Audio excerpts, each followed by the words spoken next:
আমার গো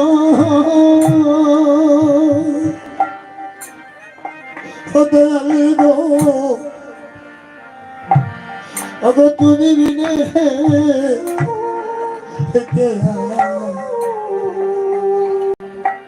কে আছে আমার গুরু গো অগো তুমি বিনে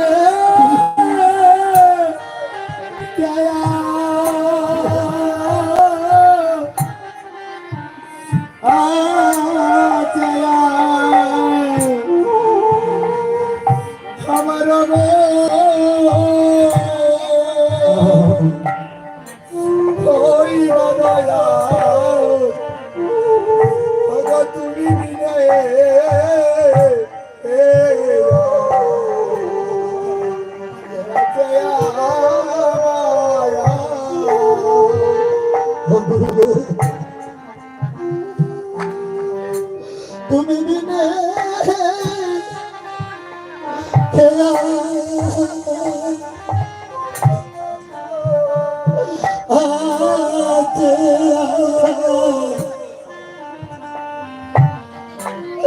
আমার গো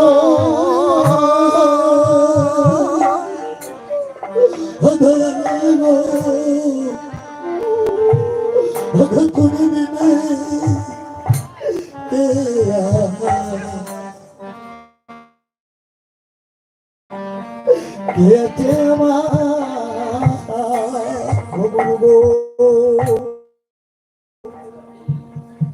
তুমি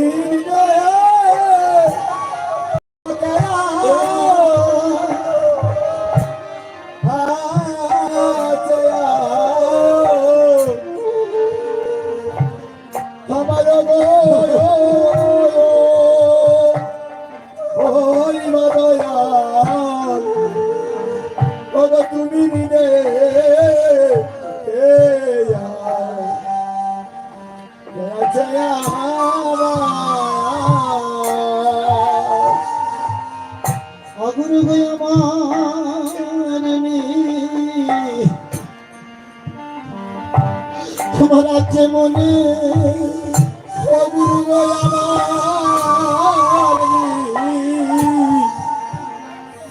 তোমার আছে মনে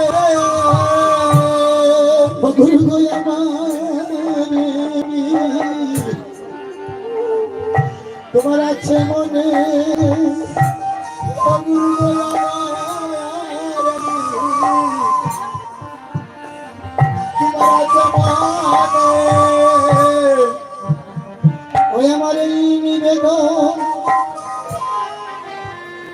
তোমার শীতরণে আমার গুরু তোমার আছে মনে ওই আমার এই তোমার শীতরণে গুরু গো আমার তোমার আছে মনে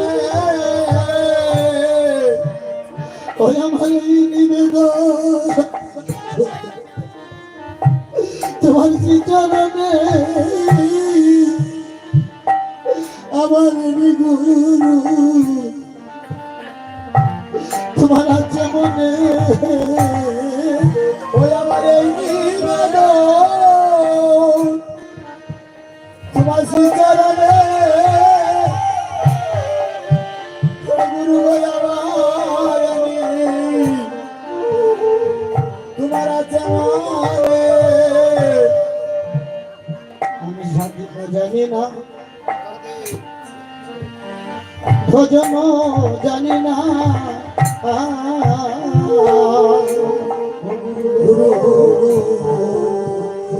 আমি সাধন জানি না আমি ভজন জানি না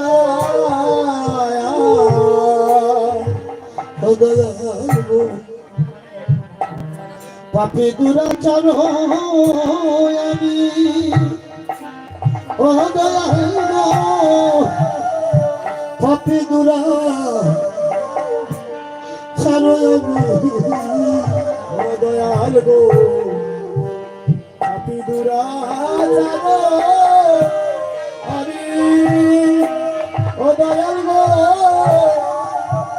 ও পাপি দুরাচার আমি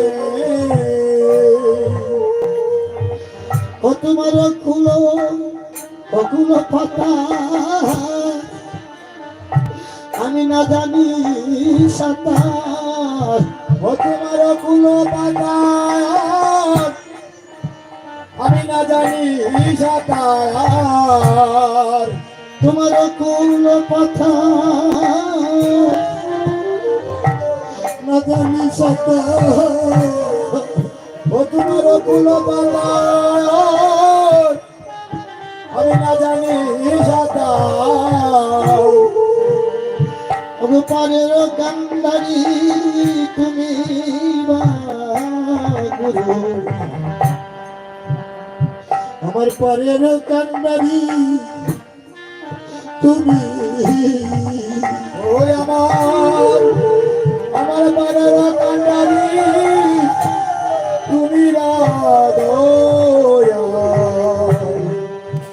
আমার পারের কান্দারি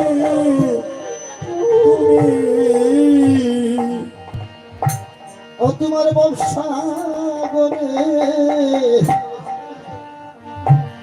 সাঁতার যাবি না ও ব্যবসা করে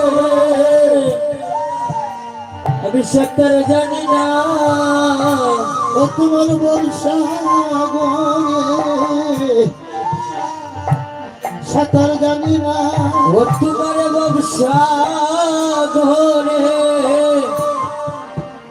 আমি সাঁতার জানি না আমায় কাঙ্গাল জেনে করো করুণা সাগরে সাঁতার জানি না ওই আমায় কাঙ্গাল জেনে ওরে করো করুণা ওরে ভবিষ্যৎ করে আমি সাঁতার জানি না ওই আমায় কাঙ্গাল জেনে আমায় করো করুণা ভবিষ্যৎ সাঁতার জানি না ওই আমায় কাঙ্গাল জেনে সবাই করে করুণা আমি ব্যবসা করে সাঁতার জানি না তুমি দিনে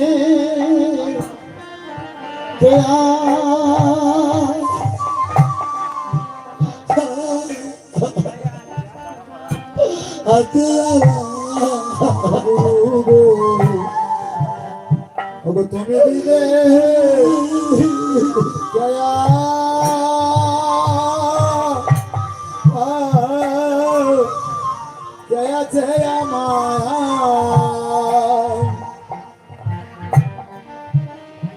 এই সংসার বিষয় বলে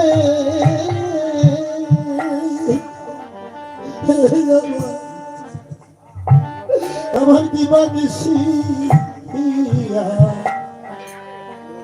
হিয়া জলে গো ভাই রে ওরে সংসার বিষয় বলে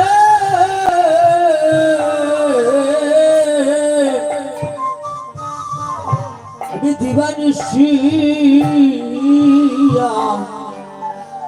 হিয়া জলে গো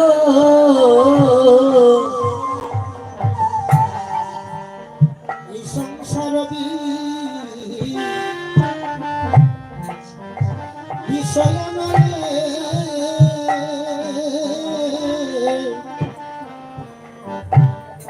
আমার দিবানিশি আমার হিয়া জলে গো ভাই রে ওরে সংসার বিষয়া দলে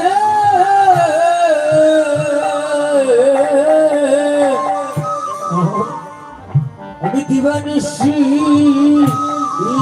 ইয়া ইয়া জলে গো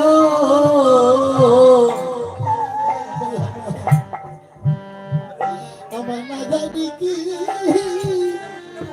কি হবে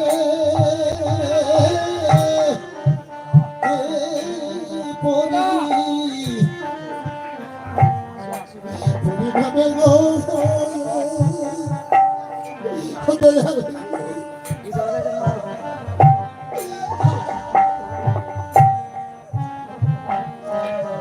হবে পরিণামে ওয়া বা ওয়া মেরে না জানি কি হবে এ পরিণামে গো ও ওয়া না জানি কি হবে পরিণামে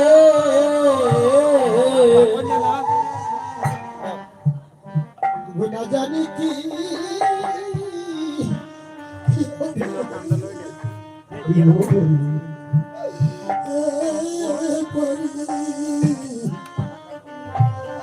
পরিণামে গো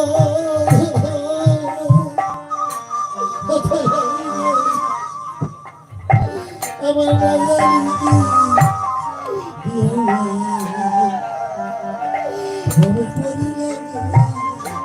ও গুরু গো আমার না জানি কি হবে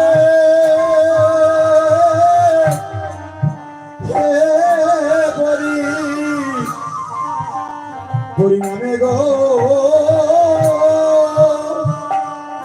ও গুরু গো আমার না জানি কি হবে পরিণামে পরিণামে আমার কি ওদের পরিণামে আমার কি হইবে পরিণামে আমার কি হইবে ওদের পরিণামে আমার কি হইবে এই বয়সে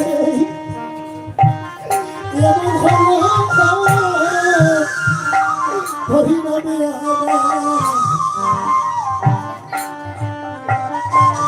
ওই আমার এই বয়সে আমার এমন হলো ওগো পরিণামে আমার কি হবে গো আমার এই বয়সে আমার এমন হলো গো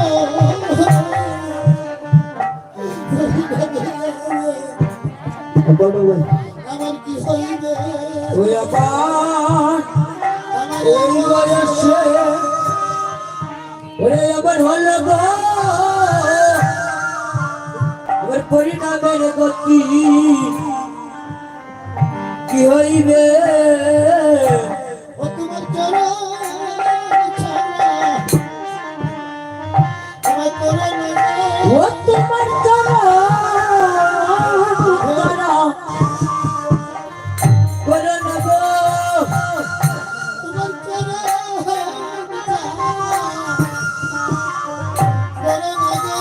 ও তোমার চরণ করে নেব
এসেছে যদি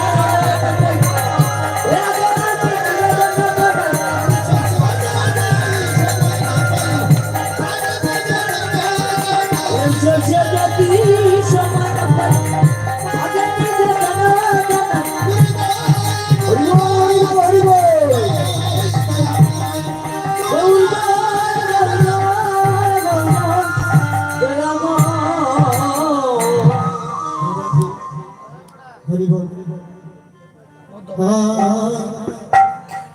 বয়স নদিয়া বিনোদ এসো গোরা চাঁদ সচি মায়ের দোলা প্রিয়া ওরে সমাধিয়া বিনোদ সদরা দুলালিয়া এসো সচি মায়ের দোলা এসো সচি মায়ের দুলালিয়া ওসো সত্যি মায়ের দুলালিয়া ওসো সত্যি মায়ের দুলালিয়া এসো সচি মায়ের দুলালিয়া এসো সচি মায়ের দুলালিয়া ওসো সত্যি মায়ের দুলালিয়া ওসো সত্যি মায়ের দুলালিয়া হাতে গলায় এসো দুটো গাই গৌরার মিঠা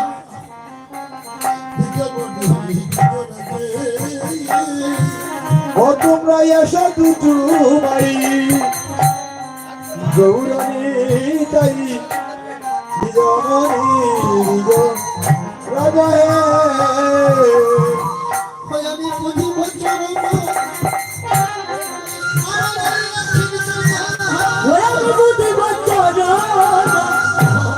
ওরা রাখি চল আমি বুঝি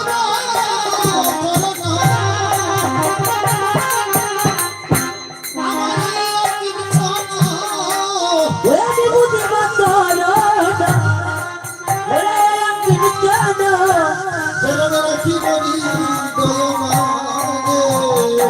বছর রাখিব হৃদয় মাঝে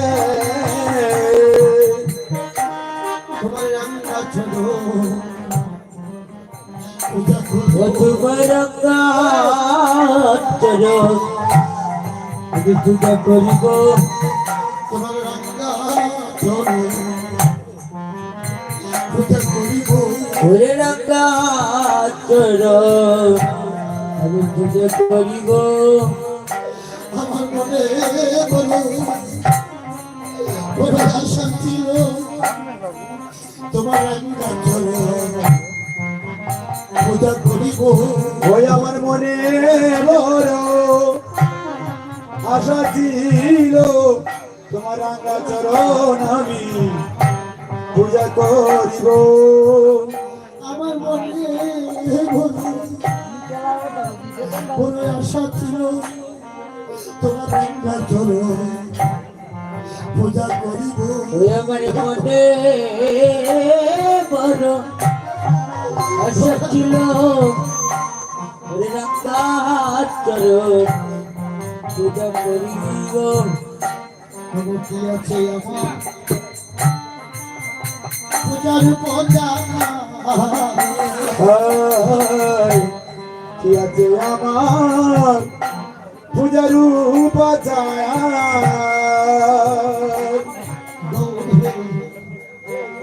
দিয়ে পুজিব বলো আমি কি দিয়ে পুজিব বলো রে কি দিয়ে পুজিব বলো আমি কি দিয়ে পুজিব বলো আমি গৌরাঙ্গ বলিয়া কাঁদিয়া কাঁদিয়া ওই গৌরঙ্গ বলিয়া কদিয়া কদিয়া আমি বলিয়া কাঁদিয়া কাঁদিয়া ওই আমি গৌরঙ্গ বলিয়া কাঁদিয়া কাঁদিয়া আমি রেখেছি নয়নের জলবা রেখেছি নয়নের জল। ওই আমি রেখেছি নয়নের জল রে গুরু আমি রেখেছি নয়নের জল ওই আমার বাড়ি শুকাইয়া গেল ও গুরু নয়ন বাড়ি আমার শুকাইয়া গেল আমার বাড়ি আমার শুকাইয়া গেল ভাই নয়ন বাড়ি আমার শুকাইয়া গেল আমার পিতা ফেরি তাকে লাগিল নয়ন বাড়ি আমার শুকাইয়া গেল ভগবতীতা বেরি জানা লাগিল নয়ন বাড়ি আমার শুকাইয়া গেল এই সংসারে যাবার হলে নয়ন বাড়ি আমার ওই সংসারে দাবানলে নয়ন বাড়ি আমার শুকাইয়া গেল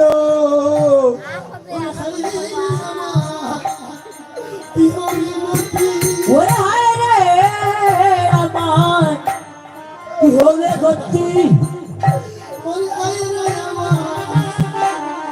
আমার কি হবে গতি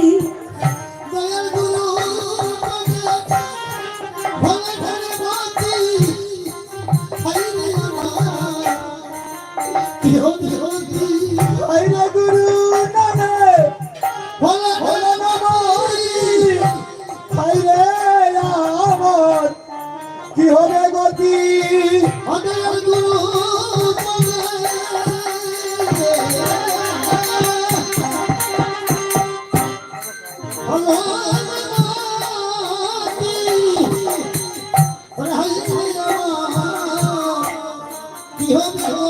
ওরে রে গুরু বাজা ওরে হলো না বাচ্চা ওরে হায় রে কি হবে গতি ওরে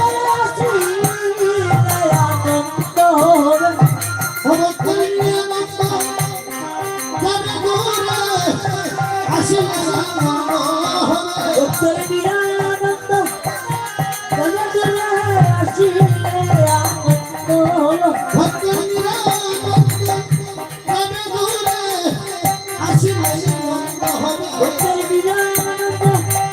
বলে চলে আসিলে আনন্দ হতো আসিলে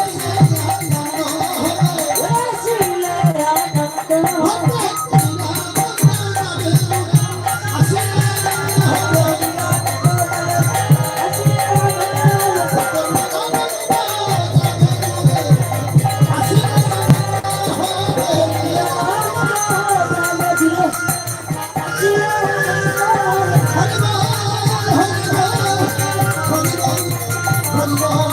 হরি বল হরি বল হরি বল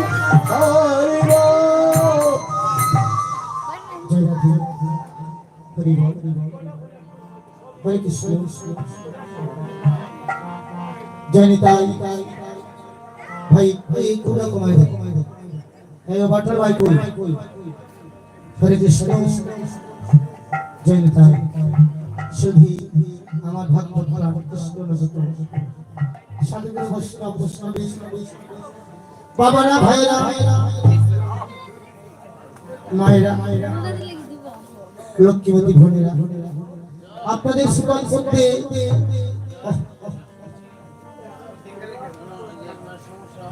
আমি আমার ভক্তিপূর্ণ প্রণাম জানাচ্ছি। জয় নিতাই গৌর।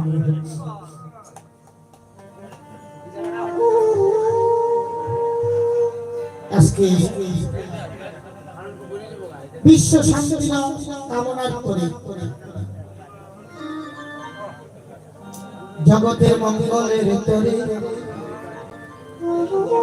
আমার কলি পাবন অবতার গৌর হরি যুগ ধর্ম ভবন নম সংযুক্ত ইহা হইতে ধর্ম আর নাই সনাতন।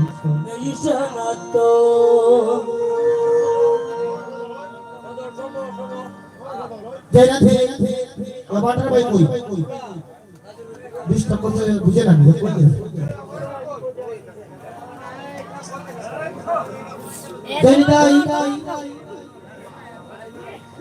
আজকে ভাগ্যবানের সিয়ং মনে যিনি এই চাঁদের বাজার আজকে তাদের সিয়ং মনে শিবাসের আগিয়া তৈরি করেছে। অগণিত ভক্তবৃন্দের আগমন ঘটেছে।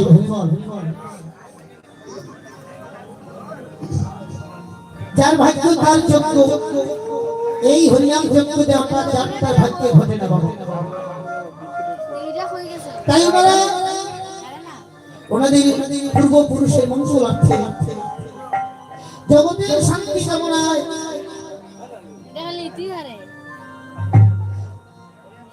এই যে হরিনাম যজ্ঞ দান করছে, সেই যজ্ঞে আমার মতো এক নরাধম বিষয়ের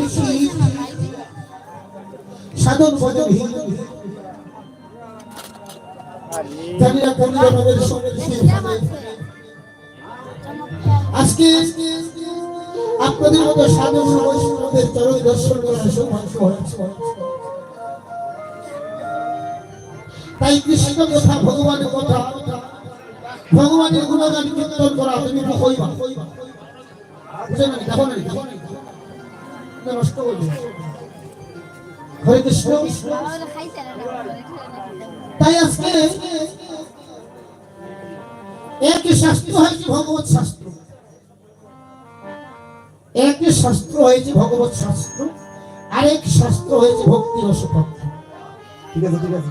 সেই ভক্তির কথা, ভগবতের কথা অমৃত, সেই ভগবানের গুণগান কীর্তন যিনি করবেন, যে পাত্রটা হতে হবে শুদ্ধ ভক্তি রসপথ। তাই দেখতে পাচ্ছেন আমি সামান্য গ্রামের সন্তান,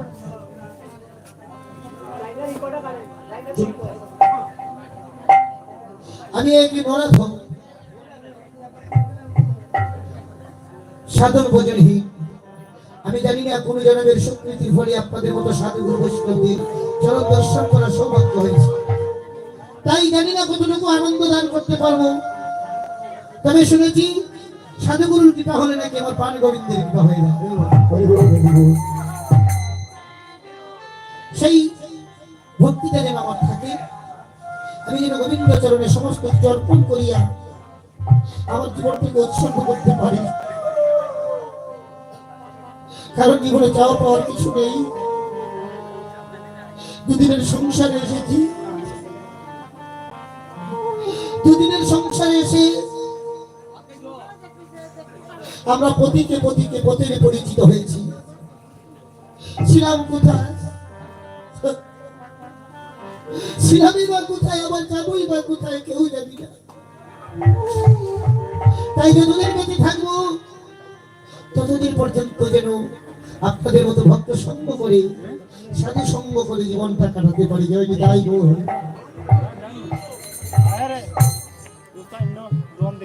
আমি তোমার অধীন, আমি রয়েছি নদী,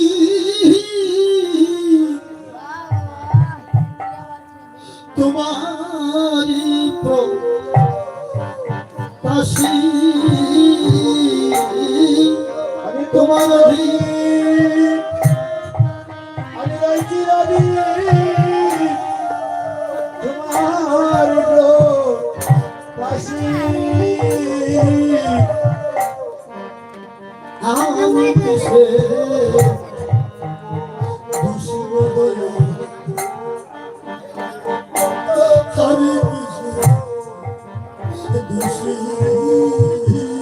রে আমি কিসে দোষীবা দয়া রে আমি কিসে দোষী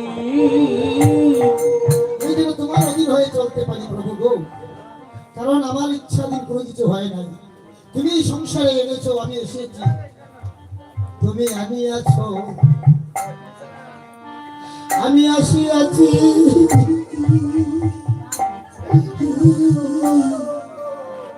আবার যেতে বললে তুমি আছি।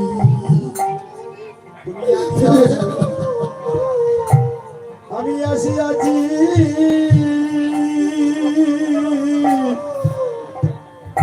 তুমি যেতে বললে তুমি আছি। তুমি আমি আছো, আমি আসিয়াছি।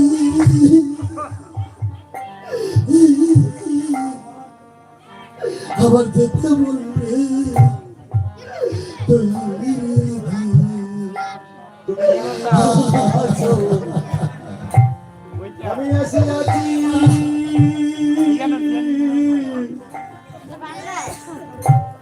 তুমি যেতে বললে তৈরি আছি।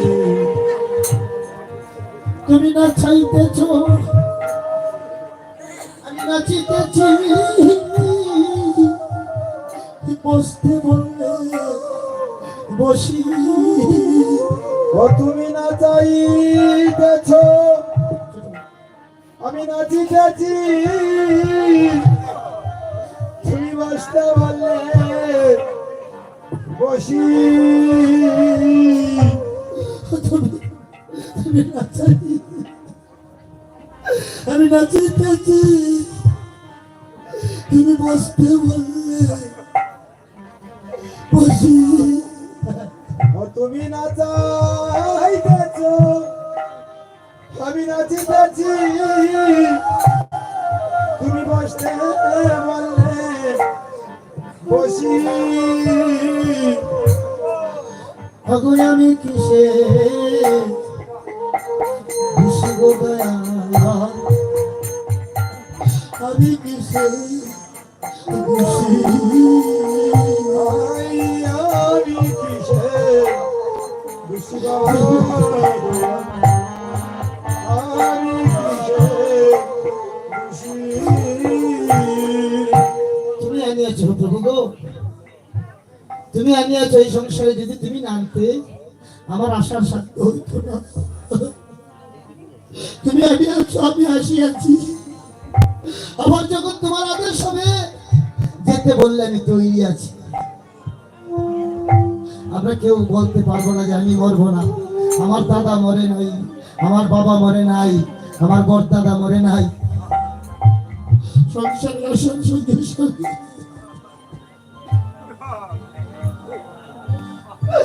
আমাদের বাবা মা দাদা বড়দাদা সবাই যখন এসেছিল, যার যার কর্ম অনুযায়ী তারা আবার বিদায় হয়ে চলে গেল। তাই আমরা যত কিছুই মনে করি না কেন যে আমি ওটা করবো ওটা করবো, না, কিছু সাধ্য নাই। কারণ তুমি করাইলে আমি করি,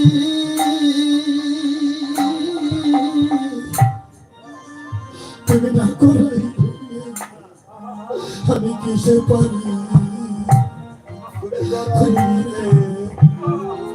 আমি করি, ও প্রভু গো, আমি কিসে পারি। তুমি করাইলে আমি করি, তুমি না করাইলে আমি কিসে পারি। তুমি করাইলে আমি করি, আমি করি, তুমি না না করাইলে আমি কিসে পারি। তুমি হাসাইলে আমি হেসে মরি কাদাইলে কাঁদি।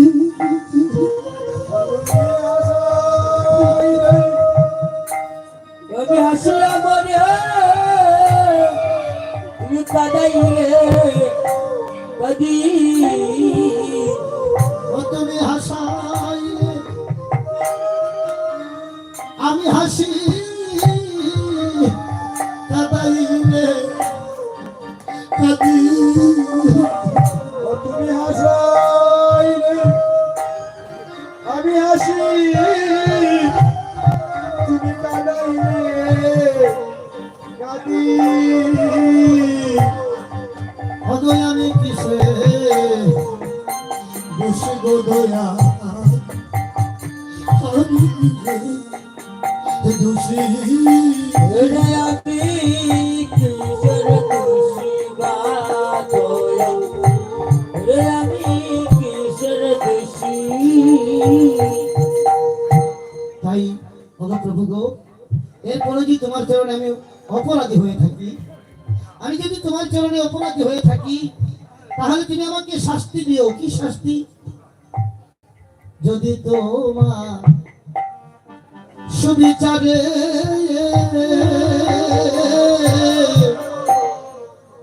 আমায় দোষী বাবু সেই দুরাচারে, যদি তোমার সুবিচারে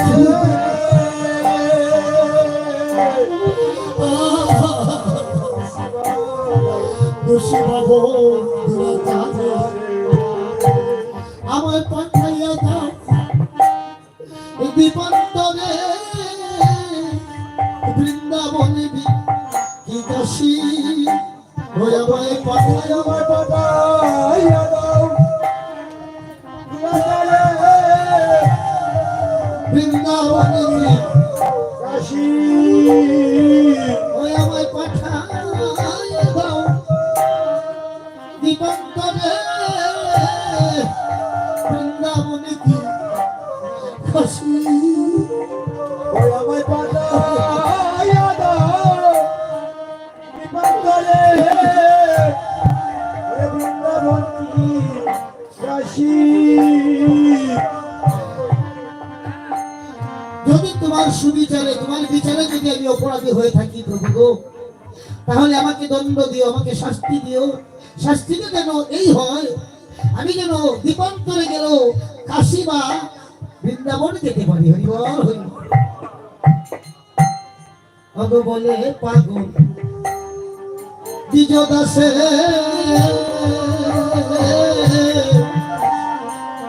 আমায় কৃপা করো দ্বিজ দাসে। বলে পাগল নিজ দাসে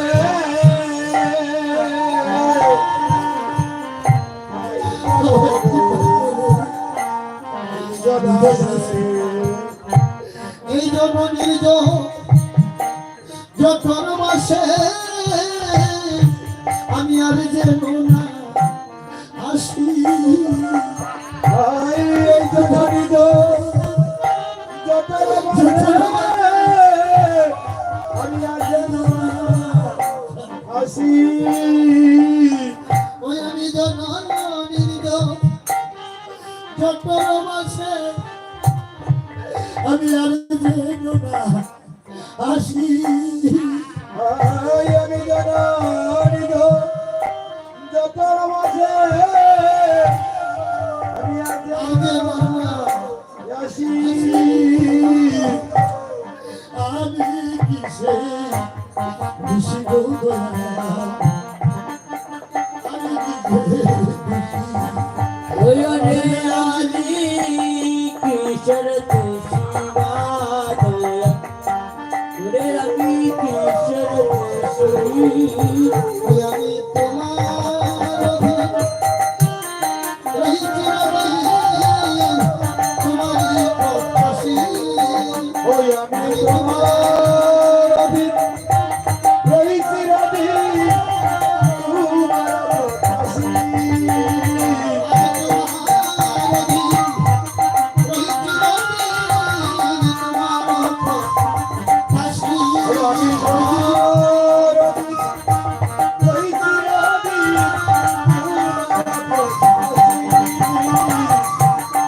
আমি কিসের দোষী গো, আমি কিসের দোষী?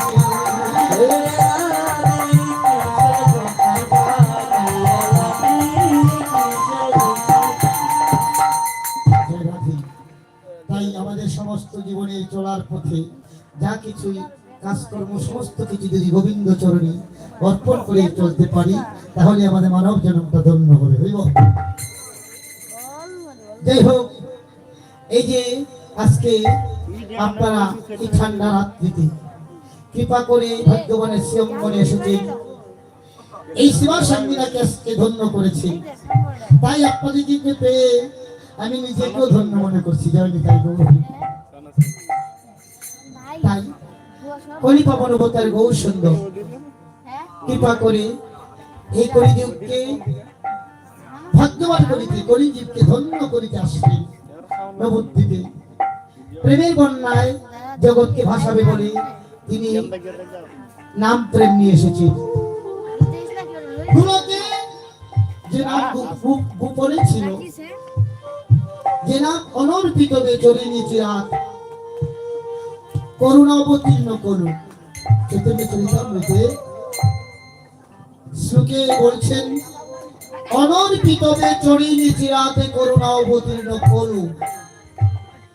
অর্থাৎ কোন যুগে কোন কালে কাউকে অর্পণই করা হয় নাই, সেই অনর্পিত ধন লইয়া করুণা করিয়া কলিতে কলিযুগে আমার চৈতন্য প্রভু আসলেন সমর্পণ করিতে। অনর্পিত চরিনি চিরাতে করুণা অবতীর্ণ করো সমর্পিত। এই অনর্পিত ধন সমর্পণ করতে আসলেন। কোন যুগে অর্পণই করা হয় না, এই যুগে এসেছেন সমর্পণ করতে। তাহলে দুইটা কথা দুই রকম ব্যাখ্যা আছে। অর্পণ আর সমর্পণ আমি সাধারণ ভাবে বুঝাচ্ছি। যেমন দান, সম্প্রদান, দুইটা দুই রকম। দান করলে আপনি যদি কোনো কিছু দান করেন, আপনিও তার কাছ থেকে কিছু পাওয়ার আশা থাকে। হরে কৃষ্ণ। আর যদি সম্প্রদান করে দেন, সম্প্রদান করলে আর এইটা আর কোনদিন পাওয়া আশা করতে পারে না। জয় রাধে। তাই বুঝা গেল অনর্পিত চরিনি চিরাত করুন অবতীর্ণ করো সমর্পিত উন্নত। সমর্পণ করতে কি আসলেন, কি ধনটা কি?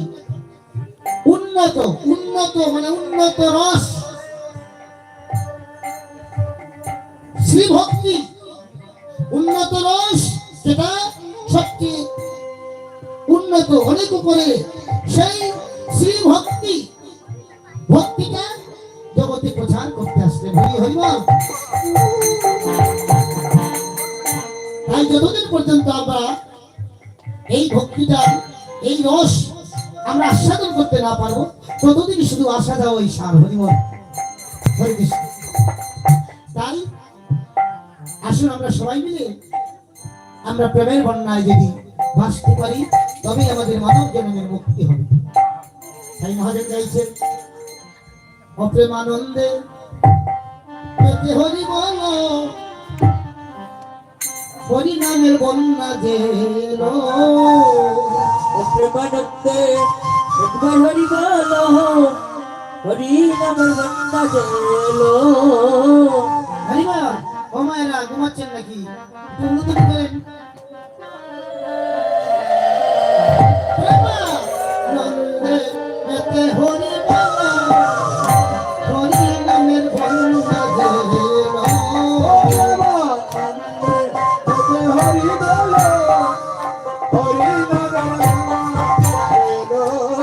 হরি নাম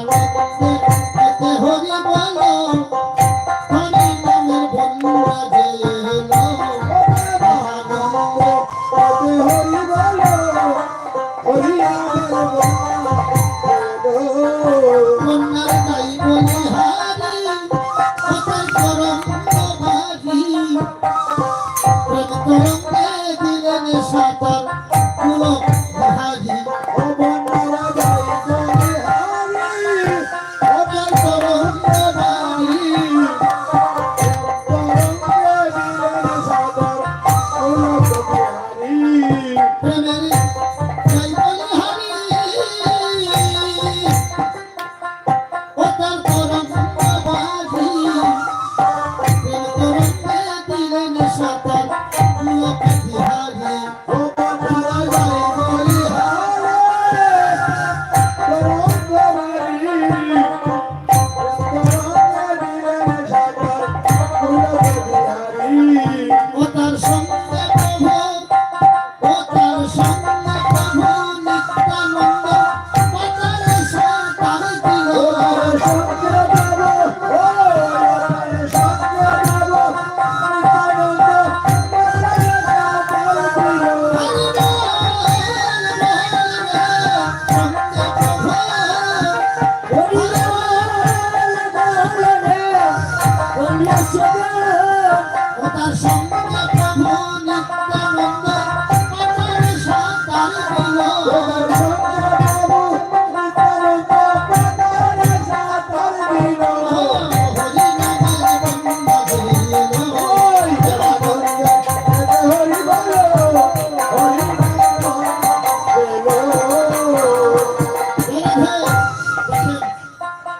এমন বন্যা দেখি না, এমন বন্যা কি দেখেছেন? বন্যায় যাই বলি হারি তার তরঙ্গ বাড়ি প্রেম তরঙ্গে সাঁতার দিল গুলক বিহারী। শুধু গুলক বিহারী নয়, সঙ্গে প্রভু নিত্যানন্দ এসে মিলেছে। ওই এমনে বন্যা দেখি নাই মানুষ স্বপ্নেতে তোলায় দুগুলো দেশের পুরুষ নারী তাতে বিচার নাই। ওই এমন বন্যা দেখি নাই সরল সত্যতে তলায় শুক্ল দেশের পুরুষ নারী তাদের ওই এমনে বন্যা দেখি নাই মানুষ স্বপ্নেতে তোলায় দুগুলো দেশের পুরুষ নারী তাদের বিচার নাই। ওই এমন বন্যা দেখি নাই মানুষ সত্যতে তলায় শুক্ল দেশের পুরুষ নারী তাদের বিচার দেশের পুরুষ নারী সবাই এই বন্যায় ডুবে গেছে। এমন বন্যা কি দেখেছেন? শুকনার মধ্যে তলিয়ে যেতে বন্যা তো আমরা ভাটি এলাকায় বাস করি, বন্যা দেখি জল আসে ঢেউয়ে আমাদের বাড়ি ঘর তলিয়ে যায়, আবার বন্যা চলে গেলে আবার বাড়ি ঘরে আসি হইব। কিন্তু এমন বন্যা কি দেখেছেন? মানুষ শুকনাতে তোলায়।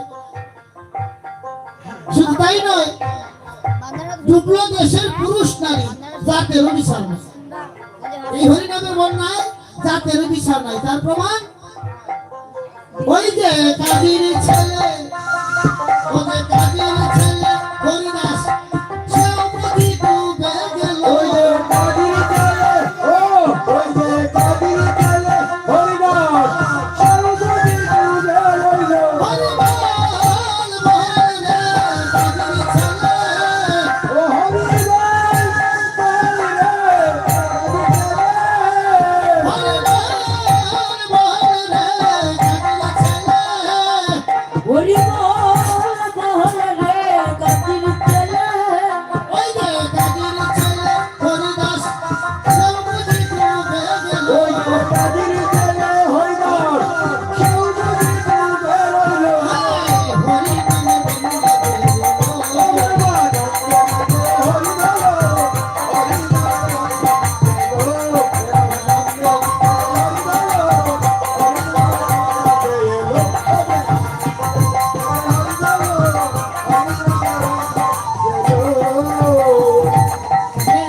জাতের বিচার আছে যে হরিনামে কাজীর ছেলে হইয়া হরিদাস এই হরিনামের প্রেমের বন্যায় ডুবে গেল। তাই আমরা তো ভাগ্যবান, একবার হরি বলে বলে তোমরা নাম সেই বলে তুমিও জেগে পাইল রতন সন্তোষ ভাই বলে। ওই একবার হরি বল বলে তোমরা নাম সেই বলে তোমরা যেজন পাইল রতন সন্তোষ ভাই বলে একবার হরি বলে বলে তোমরা নাম সেই বলে তুমিও জেগে পাইল রতন সন্তোষ ভাই বলে। ওই একবার হরি বল বলে তোমরা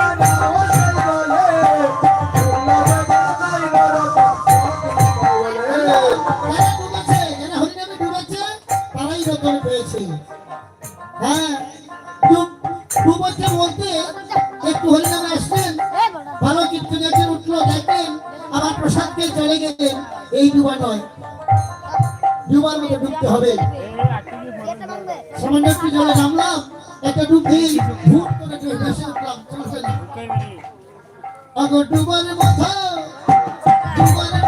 যে ডুবেছে সেই ডুবের মতো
তাই শুধু আমাকে এই মুহূর্তে যে লীলাটি পরিবেশন করার জন্য দায়িত্ব দেওয়া হয়েছে, এটা কোনো লীলা নয় বাবা, এটা হরিনামে ডুবে থাকার লীলা। হরে কৃষ্ণ। এতক্ষণ করা আমরা পালা করেছি, সকাল থেকে পালা চলেছি, প্রত্যেকটা পালায় এক একটা রস আছে। কোন পালায় বাৎসল্য প্রেম, কোন পালায় সখ্য প্রেম,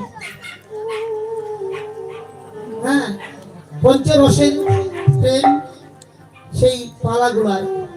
কিন্তু এই যে এখন যে আমাকে কঠিন পরীক্ষায় আমার গোবিন্দ আপনাদের সাধুগুরু বৈষ্ণবের অশেষ কৃপায় এই সময়টা আমাকে, এই সময়টার মধ্যে আমাকে কৃপা করে যোগ্যদাতাগণ এই সময়টার মধ্যে আপনাদের কষ্ট দেওয়ার জন্য আমাকে দাঁড় করিয়ে দিয়েছে। হরিবল। আমি আগে বলেছি আমি আপনাদের সন্তান, কারণ যদিও গ্রামটা আমার ভিন্ন, থানাটা কিন্তু খালিয়াজুড়ি। খালিয়াজুড়ি থানার অন্তর্গত আমি দাউদপুর নিবাসী, আপনাদের সন্তান। জানি না আমি আপনাদেরকে কতটুকু আনন্দ দান করতে পারবো, তবে এই যে এই মুহূর্তে ভাগবতীয় কথা বা নামের লীলা মাহাত্ম্য বর্ণনা করা।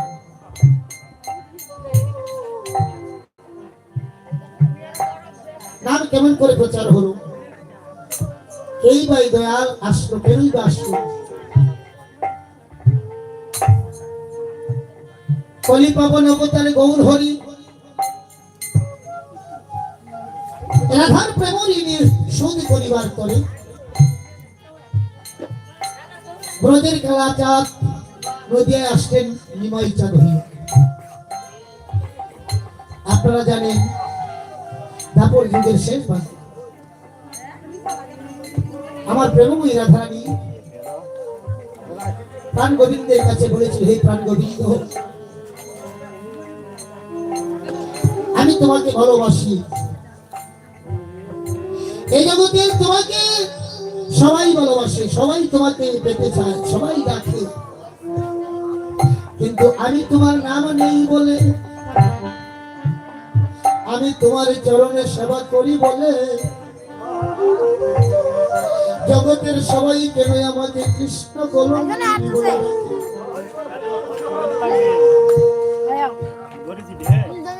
কারণ আমার মতো করো নাকি তোমাকে প্রহল্লাদ দ্রৌপদী কুন্তি তারা মন্দারি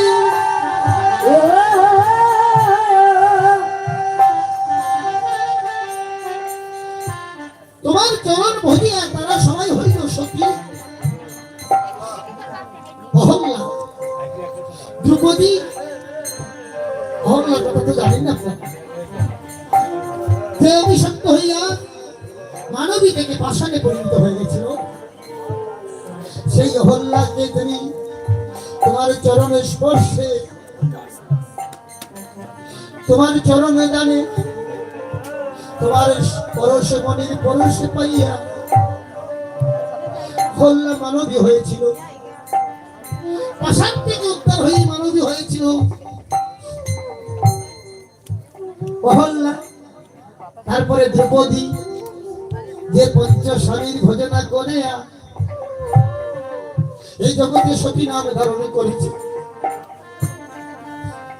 অহল্লা দ্রৌপদী কুন্তি পঞ্চ পাণ্ডবের মাতা কুন্তি দেবী, যে কুন্তি দেবী স্বামীর মৃত্যুর পরে উপপতি দ্বারা সন্তান উৎপাদন করেছিল। হরিবল, সেই কুন্তি দেবীকেও তুমি সতী করে আখ্যায়িত করেছ। অহল্লা দ্রৌপদী কুন্তি তারা, বালির স্ত্রী তারা, সেই তারাকেও তুমি সতী বলে আখ্যায়িত করেছ। তারা মন্দাদরী, রাবণের স্ত্রী। দেখেন, আমার এক মা আগে ব্যতীত কণ্ঠে দিয়ে বলেছে, কোন কীর্তনিয়া নাকি বলেছে যে কি স্বামী ভজন যদি ঠিক মতো করা যায় তাহলে বিধবা হবে না। হরে কৃষ্ণ, হরি বল, হরি বল। স্বামী ভজন আমাদের মায়েদের, আমাদের প্রত্যেকেরই তো স্বামী আছে। আমাদের জগৎ স্বামী, এই জগৎ স্বামী ইচ্ছা করলে কি না পারে। হরি বল।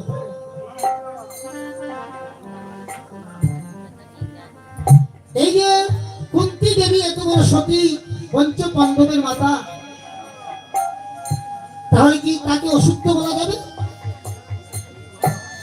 ভগবান কি সাথে সাথে তাদেরকে তাদের গর্ভে পরম ভক্ত জন্মিয়েছে, যে ভক্তদের নিয়ে আবার ভগবান খেলাধুলা করেছে। তারা মন্দাদরী, যে মন্দাদরী স্বামী রাবণ 10 মাতার সঙ্গে নিয়ে রাবণ রাম লক্ষ্মণের সঙ্গে বৈরী ভাব নিয়ে যার মৃত্যু হয়েছে, সেই মন্দাদরী যখন রামচন্দ্রকে বললে, হে রামচন্দ্র, আমি তো তোমার কোনোদিন অমঙ্গল কামনা করি না, আমার স্বামীকে যতটুকু আমার সাধ্যামতে আমি চেষ্টা করেছি আমার পথে রাখার জন্য, তুমি আমার স্বামীকে শত্রু করে জন্ম দিয়া তুমি আমার স্বামীকে নিধন করেছ।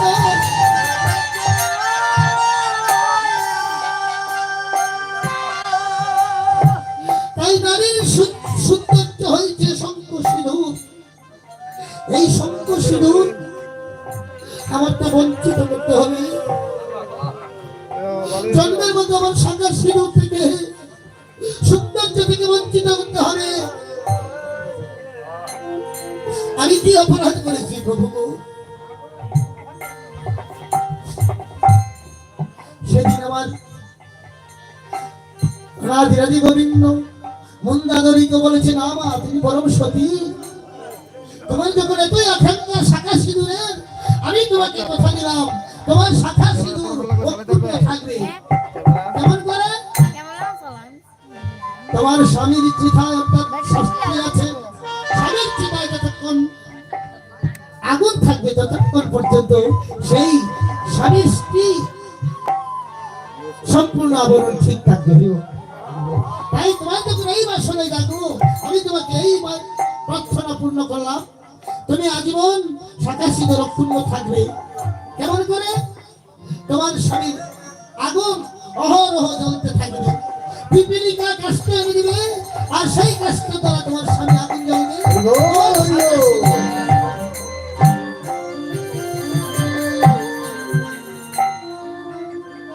তাই বলছি যে প্রভু, জগতের সবাই তোমার নাম নিয়ে তোমার সাধন ভোজনে করে সকলেই সতী হয়ে গেল,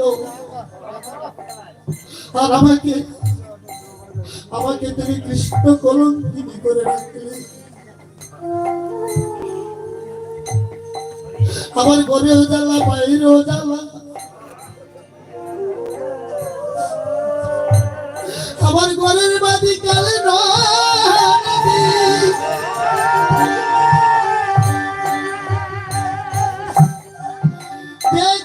নদী তোমাকে দর্শন করিতে মানা। শুধু তাই নয়, নীলি যমুনায় যাইতে মানা, মেঘের পানে চাইতেও মানা। হে গোবিন্দ, এই এত জ্বালা যন্ত্রণা আমি ভোগ করছি, আমার এই জ্বালার কি অবসর হবে না প্রভু? সেদিন আমার প্রাণ করি প্রেমময়ী রাধারানীকে বলেছিল, রাধি গো, তুমি আমার কাছে কি পেলে?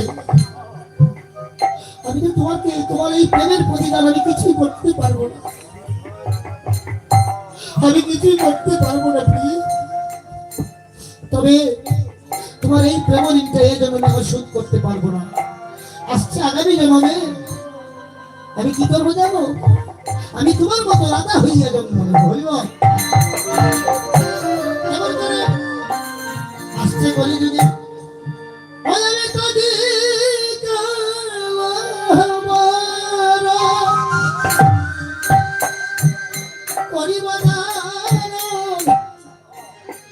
তোমারই অঙ্গের কান্তি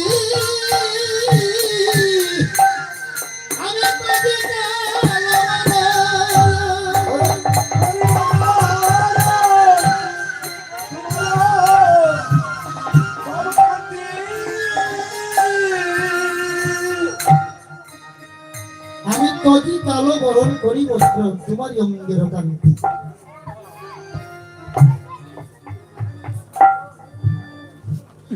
আমি তজি কালো বরণ করিব ধারণ তোমারই অঙ্গের কান্তি।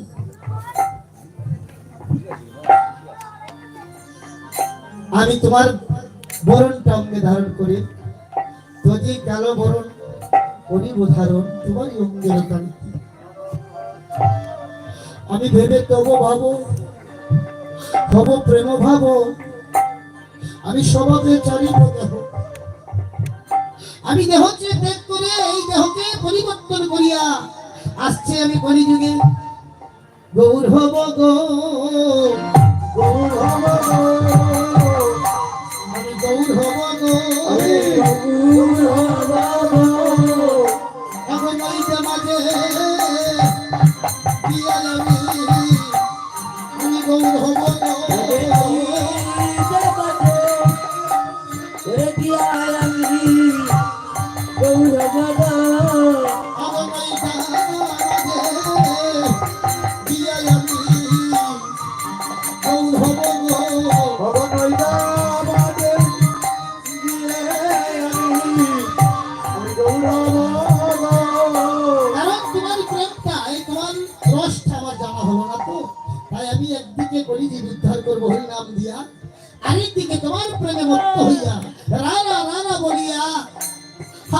গোবিন্দ হা প্রাণ গোবিন্দ বলিয়া তোমার প্রেম ঋণটা আমি দেখবো, যাচাই করবো তোমার প্রেমটা কি।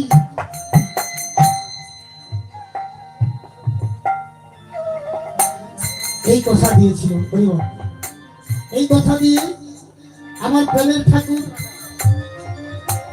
এই ধন্য কলিযুগে এসেছিল হরিবল। তাই মহাজন একটি পদে আছে, অজাদে গৌর না হইত কেমনে হইত কেমনে ধরিত রে ও যদি গৌর হইত, ওরে কেমন হইত ধরি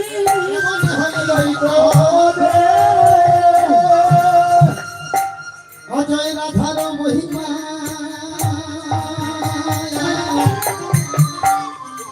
প্রেমর সীমা এই জগতে জানা তো কে রাধারি মহিমা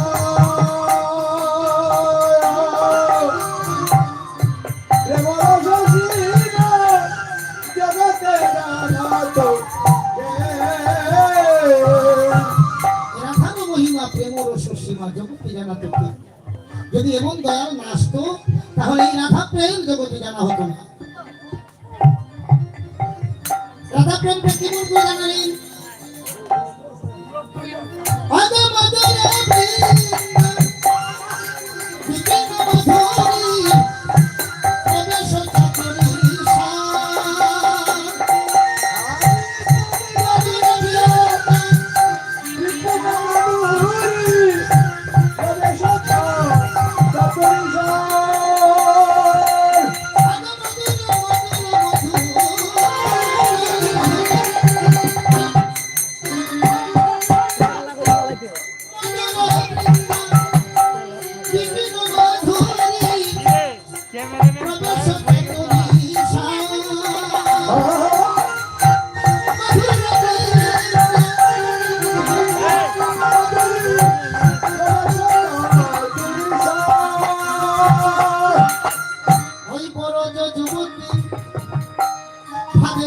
চাকরি জানাতে সকতি হইত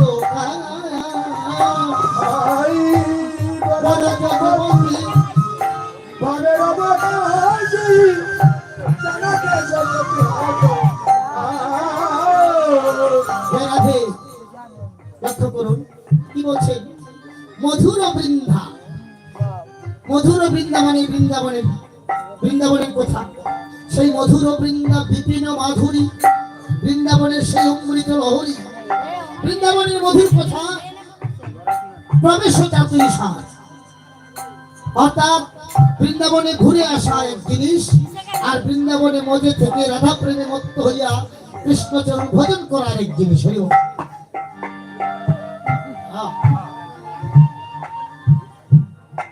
কথাটার ব্যবধান বুঝতে পারছেন? তাই মহাজন বলছে মধুর বৃন্দা প্রবেশ চাতুরী।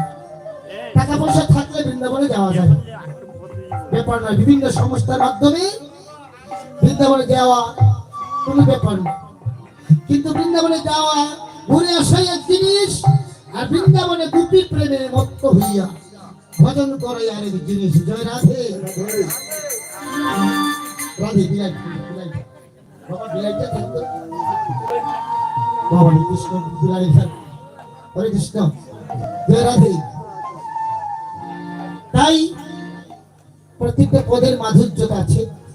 কি বলছেন, মধুর বৃন্দা বিপিন মাধুরী প্রবেশ চাতুরী সাত, ব্রজ যুবতী, ব্রজের যুবতী, ব্রজ যুবতী ভাবের ভগতী, সেই ভাবের ভগতী, সেই ব্রজের গোপীদের ভাব জানাতে শক্তি হইত কার? এই গোপী প্রেমটা জানাবার শক্তি কারো হইত না যদি গৌর সুন্দর না আসতেন। হরিবল। তাই মহাজন আরো বলছেন কি, যে আমরা যদি গান করতে হয়, যদি গান গাইতে হয়, তাহলে কি গান করবো? গাও গাও পুন গৌরাঙ্গ গুণ, গাও গাও পুন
গান করতে হয়, হরি বল। তাই মহাদেব বলছে গাও গাও পুনো, গাও গাও পুনো পুনো গৌরাঙ্গের গুণ, সরল করিয়া মন। মনটাকে সরল রাখতে হবে বাবা। গৌরাঙ্গের গান করবেন, মনটাকে যদি সরল রাখতে পারেন তাহলে গান করবেন। আর যদি জিলাপির পেশ অন্তরে থাকে, গৌর গুণগান করে কোনো লাভ নেই। জয় নিতাই গৌর হরি। তাই গাও গাও পুনো গৌরাঙ্গের গুণ, সরল করিয়া মন। আমার গৌরাঙ্গের মতো নয় মন দয়ালো,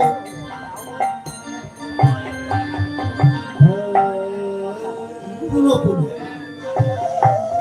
গাও গাও পুনো পুনো গৌরাঙ্গের গুণ। হরে কৃষ্ণ। মানে পুনো পুনো গাও, এই গৌরাঙ্গের গান পুনো পুনো গাও, সমস্যা নেই, বারবার গাও, বারবার গাও। যাই হোক, তারপরে কি বলছে দেখো, লক্ষ্য করুন। এখন কি বললাম, রাধা তত্ত্ব জানালেন, আমার বহু সুন্দর ব্রজের প্রেম জানালেন, রাধারানীর কথা জানালেন, হরিনামের তত্ত্ব জানালেন, সব জানালেন বহু সুন্দর। এত কিছু আমাদের জন্য করলেন, আবার কি করলাম? আচ্ছা, মহাজন কি বলছে একটু মহাজনের কথা বলেনি। পড়টা যখন ধরলাম, পড়টা শেষ করিলেন। মহাজন বলছে কি, যে আমরা তো সবই করলাম, বহু সুন্দর আমাদের জন্য এত কিছু করছে। মহাজন বলছে যে আমি একটু আমার কথাটা বলি, বেশি সময় দেব না।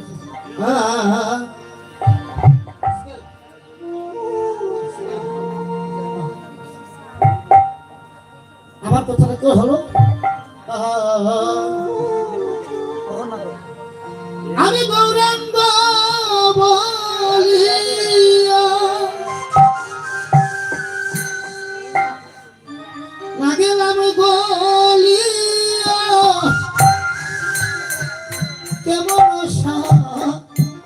সাধন সিদ্ধি।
আমায় গড়িয়েছে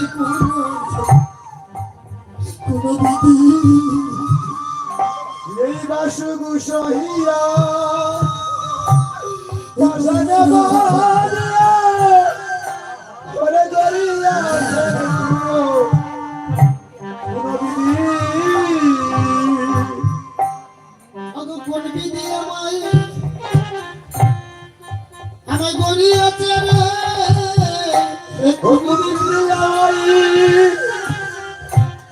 আমায় গড়িয়েছে রে, কোন বিধি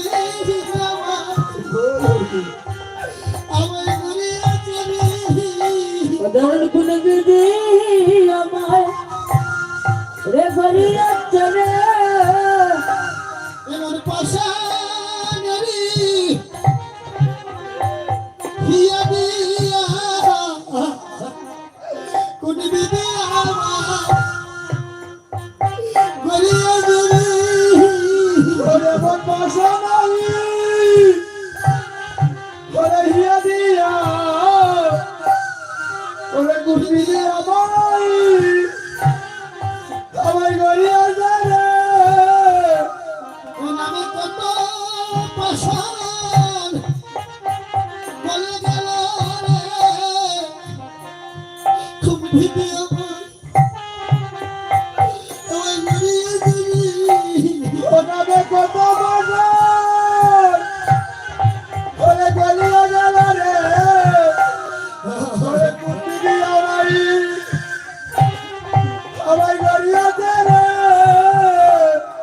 নবদ্বীপের কত পাশা জগাইয়ার মাধাই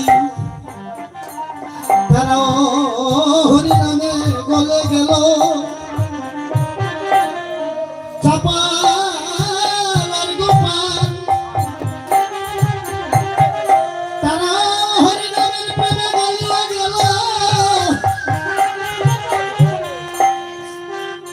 কিন্তু আমি এই মানব জন্মে পাইয়া হয়ে আমি কৃষ্ণ বলে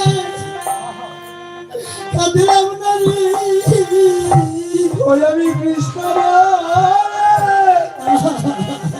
আমি কাঁদলাম না রে। আমি কৃষ্ণ বলে কাঁদিলাম না রে। ওই আমি কৃষ্ণ কাঁদলাম না রে। মনে কত পাশা গলে গেল রে আমার মন পছন্দ গলে না রে। ও নামে কত পয়সা করে গলে গেল রে আমার মন পছন্দ গলে না রে। একদিন কৃষ্ণ বলে কাঁদিলাম না রে। গলে গেল রে ওই একদিন কৃষ্ণ বলে ওরে কাঁদলাম না রে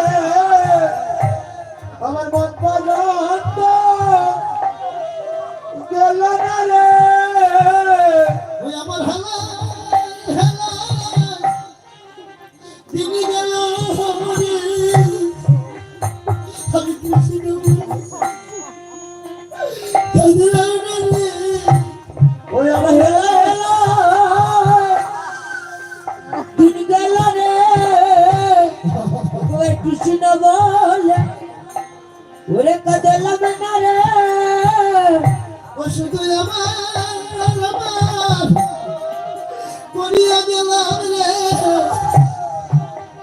আমি কৃষ্ণ বলে একদিন কাঁদিলাম না রে। ওরে আমার ওরে বলিয়া গেলাম রে একবার কৃষ্ণ বলে ওরে কাঁদলাম না রে। ওরে আমার দিদার হবে না রে আমি কৃষ্ণ বলে কাঁদিলাম না রে। ওই ওরে এমন দিন কবে বা হবে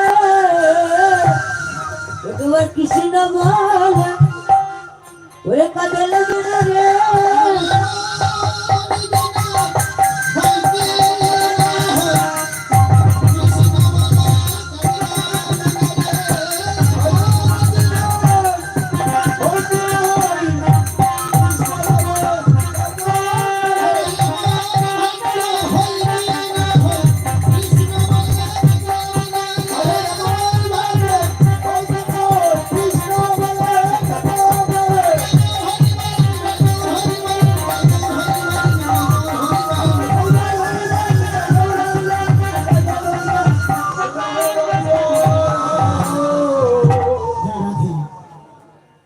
তাই যদি কৃষ্ণ বলিতে যদি নয়নে না বহে নীর জানিবে এ দেহে পাপ আছে প্রচুর। তাই এই আমাদের পূর্বজন্মের কলুষিত দান পূর্বজন্মের কুকর্ম দ্বারা আমাদের প্রত্যেকের স্বভাবটা নষ্ট হয়ে গেছে। হরিবল এই স্বভাবটা ভগবান আসবে না বাবা। আমাদের স্বভাবটা ত্যাগ করতে স্বভাবটা ছাড়াতে ভগবান আসবে না। ভগবান কোনোদিন স্বভাব ছাড়াতে আসে না। যদি স্বভাব ছাড়াতে আসতো তাহলে এই যে লঙ্কাধিপতি রাবণের কথা বলি, রাবণ 10 মাথা সাধন করিয়ে কি করেছেন, দেবতাদের পর্যন্ত বন্দী করে রেখে তাদের দিয়ে কাজকর্ম করিয়েছেন। শেষ পর্যন্ত সেই যে এত বড় বীর হয়েছে আর সাধন ভোজন করে, দেবাদিদেব মহাদেবের সাধন ভোজন। সীতা দেবীকে যখন হরণ করে আনলেন মহাদেব, দেবাদিদেব মহাদেব বললেন, রাবণ তুমি আমায় সাধন ভোজন করে এত বড় বীর হয়েছ, কিন্তু আমি যার সাধন ভোজন করি তুমি তার স্ত্রীকে হরণ করে নিয়ে আসলে। রাবণ বলছে, প্রভু আপনার মাথা কয়টা? বলে যে আমার 5টা। তাহলে আমার মাথা কয়টা? তোমার মাথা 10টা। ও তাহলে বুঝতেই পারছেন, আপনি 5 মাথা নিয়ে থাকুন, আমাকে 10 মাথা মানুষকে আমাকে জ্ঞান দিতে হবে। ধন্যবাদ। বুঝতে পারছেন স্বভাবটা ছাড়তে পারলো? স্বভাবটা ছাড়াতে পারে কে? একমাত্র সাধু গুরু বৈষ্ণব। তার জ্বলন্ত প্রমাণ লক্ষ্যহীন। আপনারা লক্ষ্যহীনের কথা শুনেছেন। হরিদাসের কৃপা পেয়ে যে পরম বৈষ্ণবী হয়ে গেছে। যে স্বভাব ছিল লক্ষ্যহীনা বেশ্যা ছিল, সেই বেশ্যাবৃত্তি ছেড়ে দিয়া সাধুর প্রবেশ পাইয়া সরস হইয়া গেছে।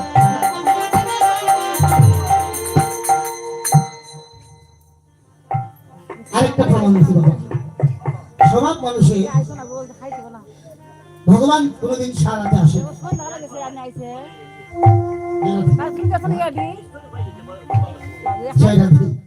তাহলে হিস্ট্রি একটা বলি, বলছেন যে আমার বাবা, কারণ আমাকে তো হিস্ট্রির মধ্যে ফেলে দিচ্ছেন।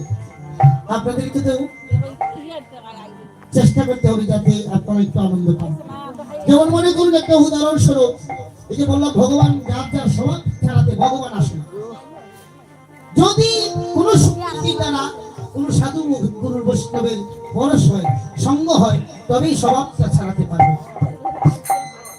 যেমন মনে করুন 10 জন ডাকাত ছিল, সেই 10 জন ডাকাত একদিন শুনলেন পাশের রাজ্যে রাজার মেয়ের বিবাহ লেগেছে, প্রচুর আত্মস্বজন এসেছে, ধন দৌলত অনেক পাওয়া যাবে যদি এখানে ডাকাতি করা যায়। কিন্তু দৈবেরী চক্র 10 জনের মধ্যে 9 জন আছে, আর একজন অসুস্থ হয়ে আছে, সে ডাকাতিতে যেতে পারবে না। আর যে অসুস্থ সে ডাকাতিতে গেলে, যেমন যার একটা বিভাগ আছে, কেউ পাহারা দেয়, সেন্ট্রি বলে, যে তুমি এখানে সেন্ট্রিতে থাকো, যদি কেউ আসে আমাদেরকে সতর্ক করবে। এই সেন্ট্রির লোকটাই অসুস্থ হইব, তাহলে এই সেন্ট্রির লোকটা যদি না যায় তাহলে ডাকাতিটা কেমন করে করবে? তখন ওই 9 ডাকাত বলছে, সর্দার আমি প্রায় রাস্তার মধ্যে লাগার ভাই, ওই যে পিঠকে ছায় একটা সাধু বসে বসে কি যেন জব করে, আজকে ডিউটিতে এই সাধুকে নিয়ে হইব। তাই সাধুর কাছে গেলেন, তাদের হাতে তো সবকিছু আছে, অবৈধ অস্ত্র, বুঝতেই পারছেন। গিয়ে যখন বলছে, সাধু বেটা তোমার এখানে বসে থাকতে হবে না, তুমি আজকে আমাদের সঙ্গে চলো। কোথায়? আমরা টাকা দিতে যাবো, বেটা ভিক্ষা করে খাস, একদিন চল আমাদের সঙ্গে, আর জীবনে ভিক্ষা করতে হবে। সাধু বুঝতে পারছে আজকে যখন এরা এসেছে নিশ্চয়ই ভগবান থেকে আদেশ হয়েছে, এদেরকে মানা করলে চলবে, তাহলে আমার এই 10টা বাজাবে, আমাকে হরিবল করে দিবে। হ্যাঁ ঠিক আছে বাবা, তোমরা যখন বলছো ঠিক আছে যাব। সেই সাধু বেটাকে নিয়ে সেই রাজ্য প্রাসাদে যাইয়া সুন্দরভাবে তারা ডাকাতি করিল, প্রচুর ধন সম্পদ এনেছে, প্রচুর ধন সম্পদ এনেছে। এবার ধন সম্পদ নিয়ে বাটাবাটি করে ওই সাধু বেটাকে একটা বাদ দিয়েছে। সাধু বলছে, ভাই এই সর্দার আমার এই সমস্ত লাগবে, তোমরা এগুলো নিয়ে যাও, আমার আর দরকার নেই।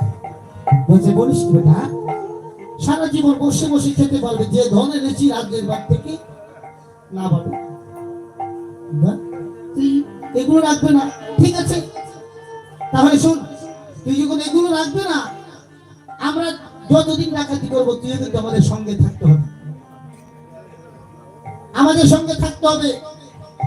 বাহ, এখন তো আরো বিপদে পড়ো। তখন সাধু বলছে, ঠিক আছে বাবা, তোমাদের সঙ্গে আমি যাবো, তবে আমার একটা কথা, তোমাদের সঙ্গে আমি 29 দিনই ডাকাতি করবো, তবে আমার কথায় তোমরা একদিন চলতে হবে। রাজি হয়ে গেল। এটা কোনো ব্যাপার? চাকরি দিবিয়া 6 দিন চাকরি করা, একদিন ছুটি পায়, আনন্দে কাটায়, হয়ে গেল। আমরা 29 দিন ডাকাতি করবো, একদিনই সাধুর কথায় চলে যাবো। তারা রাজি হয়ে গেল। 29 দিনে প্রচুর ধন সম্পদ ডাকাতি করে শুরু করেছে। এবার 30 দিনের মাথায় এসেছে সাধুর মাঠে।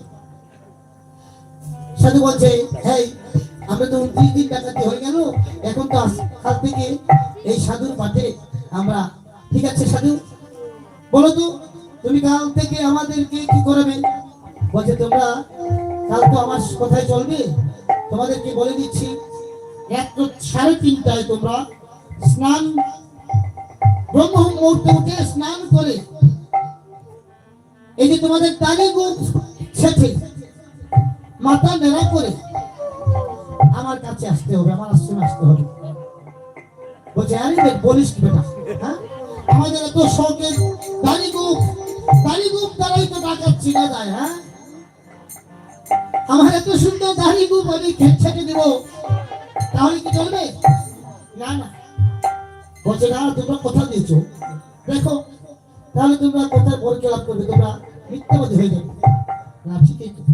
হ্যাঁ, আমাদের জন্য 29 দিন ওই বেটা, সাধু বেটা এত কিছু করেছে, এত দোন আনলাম, আমাদের 14 পুরুষ বসে বসে খেতে পারবো, আর সাধু বেটার কথা একদিন আমরা চলতে পারবো না, ঠিক আছে?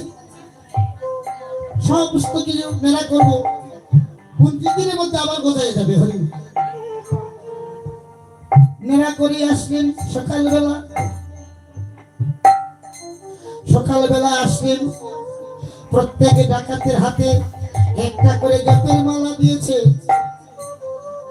সাধু বেটা বলছে, তোমরা আমার সঙ্গে সঙ্গে এই যে নামগুলা জপ করো। হরে কৃষ্ণ হরে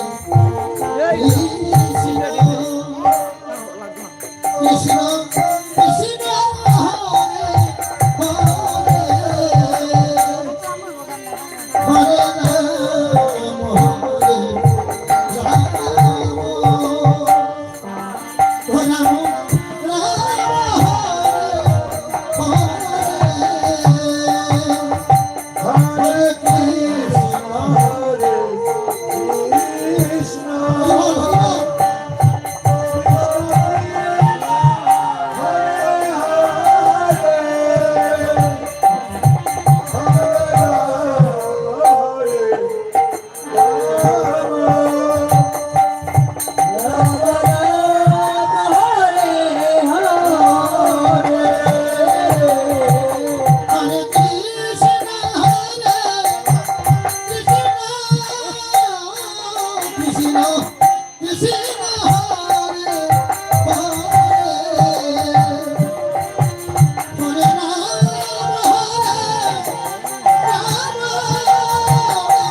আর সেদিন রাজ্যের রানী স্বপ্ন দেখলেন, এই ও রাজ্যে ধ্বংস হয়ে যাবে।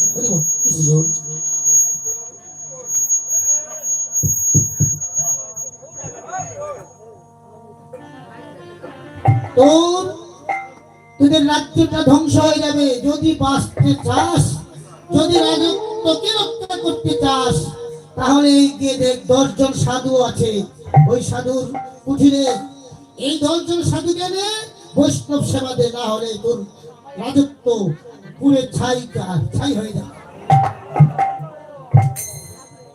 রাত্রি প্রভাতকালে মহারাজকে জানালেন। মহারাজ সঙ্গে সঙ্গে লোক পাঠিয়ে দিয়েছে সেই সাধুদের কাছে যাইয়া করজোড়ে বলছে, হে সাধুগণ, হে বৈষ্ণবগণ, আপনাদের ডেকে পাঠিয়েছেন আমাদের মহারাজ। আপনারা মহারাজের কুঠিরে গিয়া সেই রাজপ্রাসাদে যাইয়া আপনারা বৈষ্ণব সেবার আমন্ত্রণ করিবেন।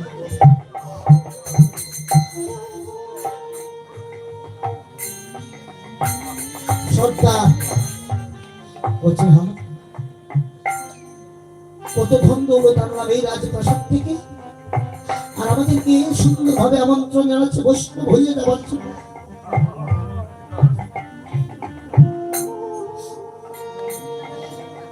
সাধু কোথায়? একদিন তো চলতেই হবে। দেখা যাক, যাই রাজপ্রাসাদে। সাধুর সঙ্গে গেলেন সেই মহারানী, মহারানী জল নিয়ে আসলেন। সাধুদের পদ প্রক্ষালনে করিলেন, চরণে ধুয়ে দিলেন, মাথার কেশে দিয়ে সাধুদের পাও মুছিয়ে দিলেন।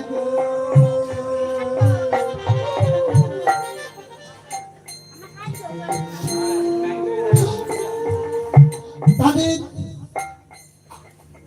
প্রত্যেকজনকে সেবার শেষে বৈষ্ণব সেবা যখন রাজত্ব হয়ে গেল, বিদায় বেলা প্রত্যেকজনকে যার যার বস্ত্র দিয়ে, প্রচুর ধন সম্পদ দিয়ে, হীরা দানা দিয়ে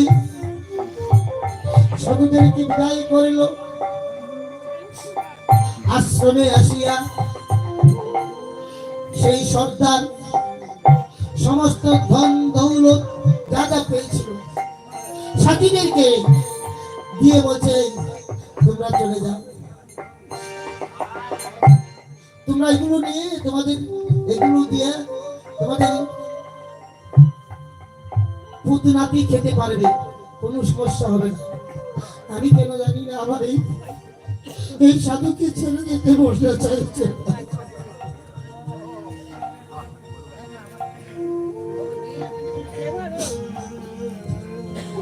সেই 8 জন সর্দার বাদে আরো 8 জন সদস্য বলছে, এই সর্দার, তোমার মন চাইছে না, আপনি কেমন করে যাই? তোমার যখন মনে চাইছে না সাধুকে ছেড়ে দিই,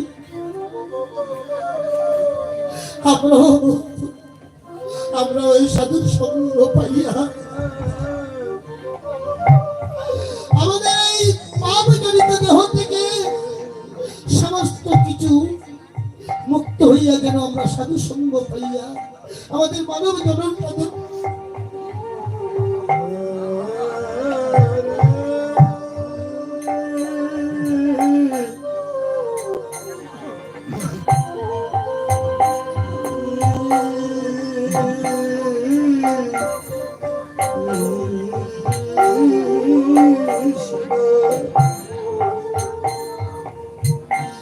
সাধুর চরণ ধরে বলছে,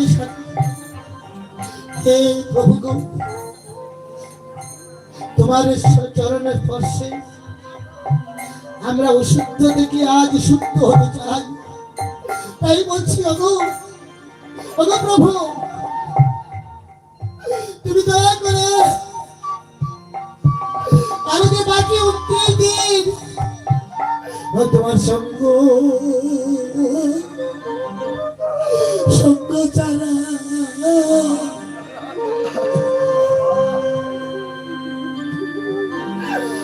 আমায় করো না গো। ও তোমার সঙ্গ তারা আমায় করো না গো।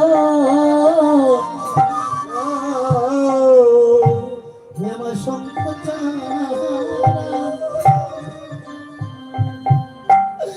আমায় করো না গো। আয়ের সঙ্গ তারা করো না গো। আমায় জানাবে না।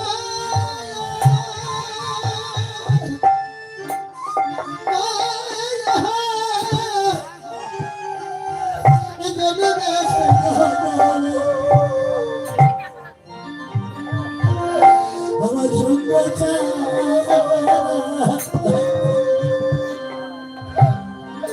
করো না গো। ও ভাইয়া জন্মে নাই ও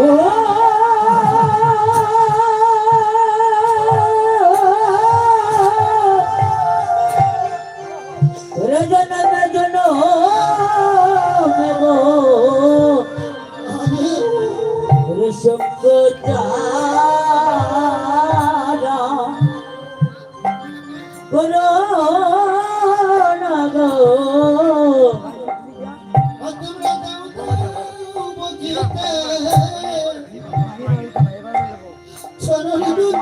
ও তোমরা দাদা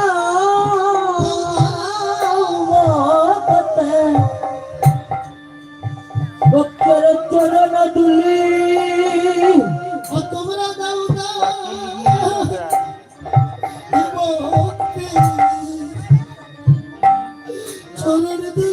ও তোমরা দাদা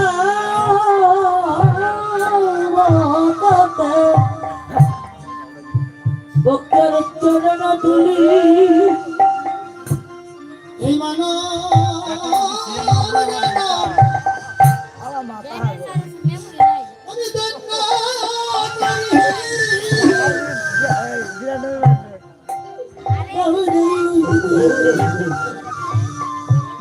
আমি ওরে মানো ভজন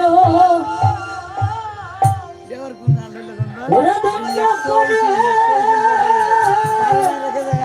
ওরে দাও দাও ভক্তে ভক্তের চরণ ধুলি এই মানো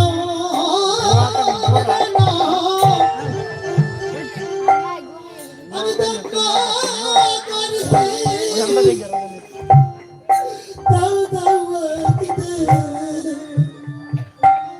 চরণ দালি ওই মানো ভজন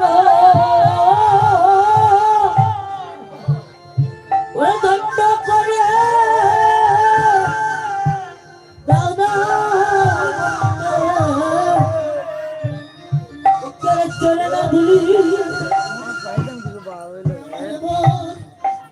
এবার দিন কি হইতে না হয় দাও দাও তোমরা চরণ দুলি ওই আমার নদী নাকি ওই কি না রে দাও দাও ভক্তে চরণ দুলি আমার মনের জানা আমি দণ্ড করি দাও দাও মারনা চরণ দুলি আমি জন্ম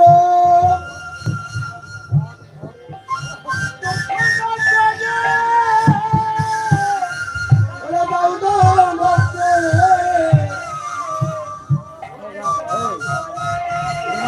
ওই আমার দিনা কবে হবে ওরে আমার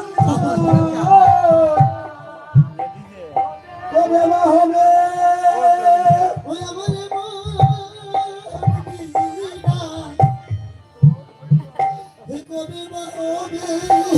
ওই আমাদের মদিনা কবে বা হবে? এই মানব জনম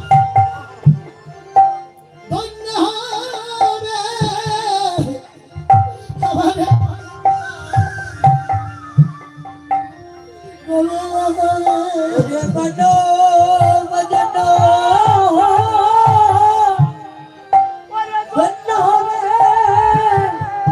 রে দাদা ভক্তে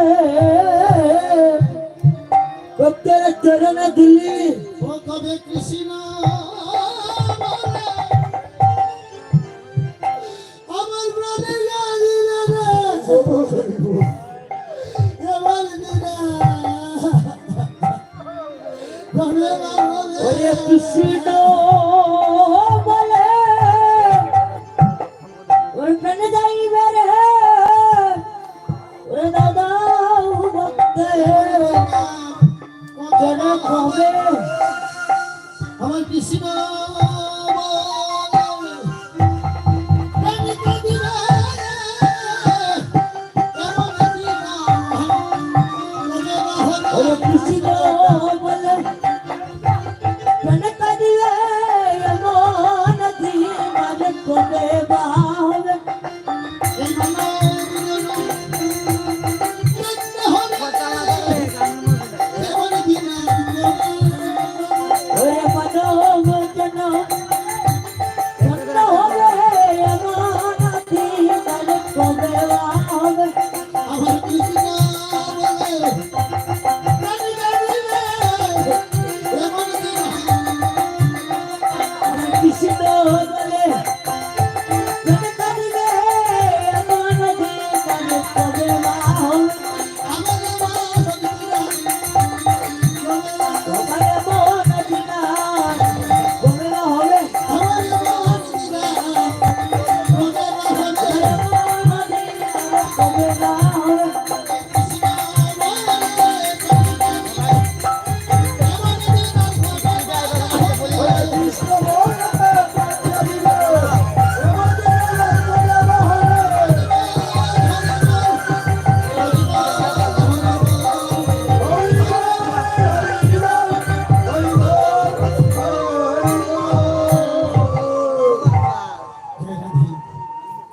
দেখছেন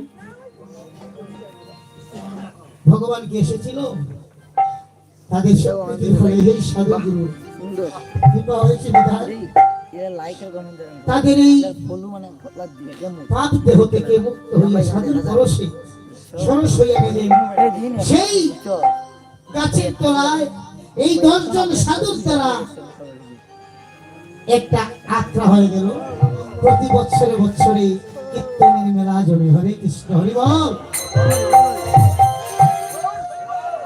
তাই যদি মানব জনম থেকে এই পাপ দেহ থেকে উদ্ধার হতে হয় তাহলে সাধু সঙ্গ করতে হবে। ও যদি তরিতে বা সোনা থাকে কররে মনে সাধু সঙ্গ ভগবান করি দেব সোনা তাকে ধরো রে মন সাধু সঙ্গ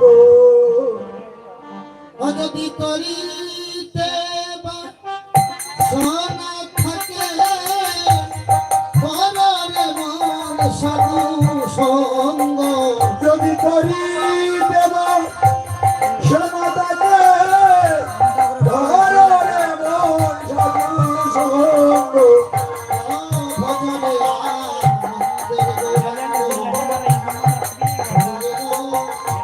সাধু সঙ্গ ভজনে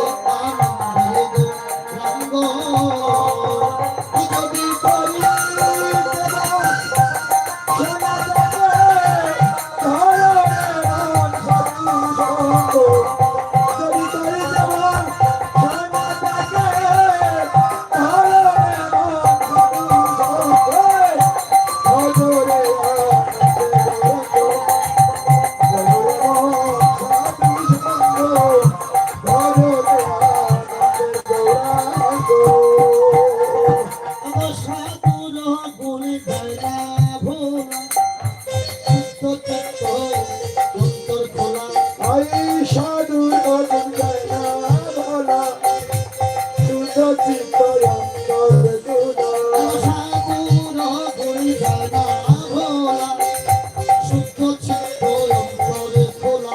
আই সাধুর আগুন গায় না ভোলা শুদ্ধ চিত্ত অন্তর গুলা সাধুর দর্শনে যায় মনের ময়লা, পরশে হয় প্রেমে তরঙ্গ। সাধু দর্শনে যাই মনের মহিলা পরশে হয় প্রেমানন্দ।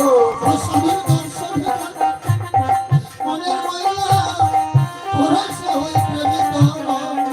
সাধুর দর্শনে যাই মনের মহিলা পরশে হয় প্রেমানন্দ।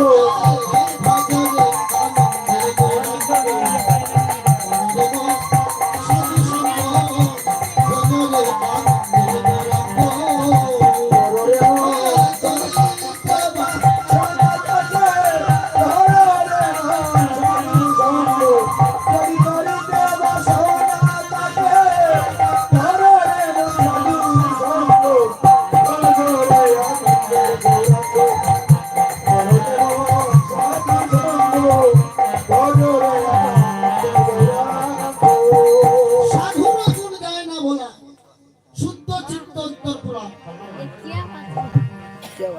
সাধুর গুণ গায় না ভোলা, শুদ্ধ চিত্ত অন্তর খোলা।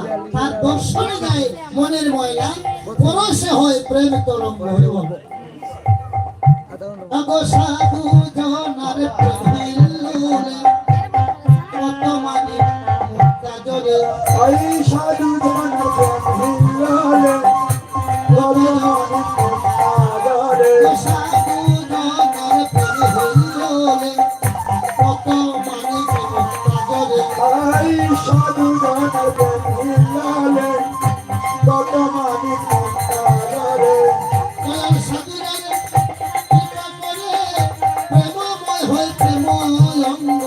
সাধু জনার কৃপা করে, প্রেমময় হয় প্রেমানন্দ। দয়াল সাধু জানে কৃপা করে, প্রেমময় হয় প্রেময়ঙ্গ। সাধু জনার কৃপা করে, প্রেমময় হয় প্রেমানন্দ।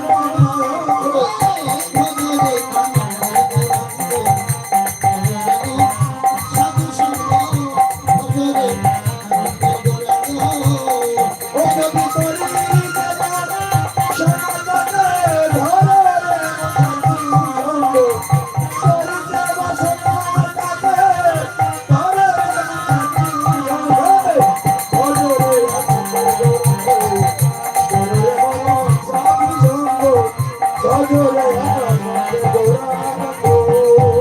সাধু সঙ্গ গুণে রঙ্গরিবে পূর্ব সভা যাবে দূরে হলো। সাধু সঙ্গ গুণের অন্তরিবে পূর্ব সভা যাবে ওই যে কথাটা বলেছিলাম না, সাধু রঙ্গ গুণে সঙ্গ দিবে, পূর্ব সবার যাবে দূরে।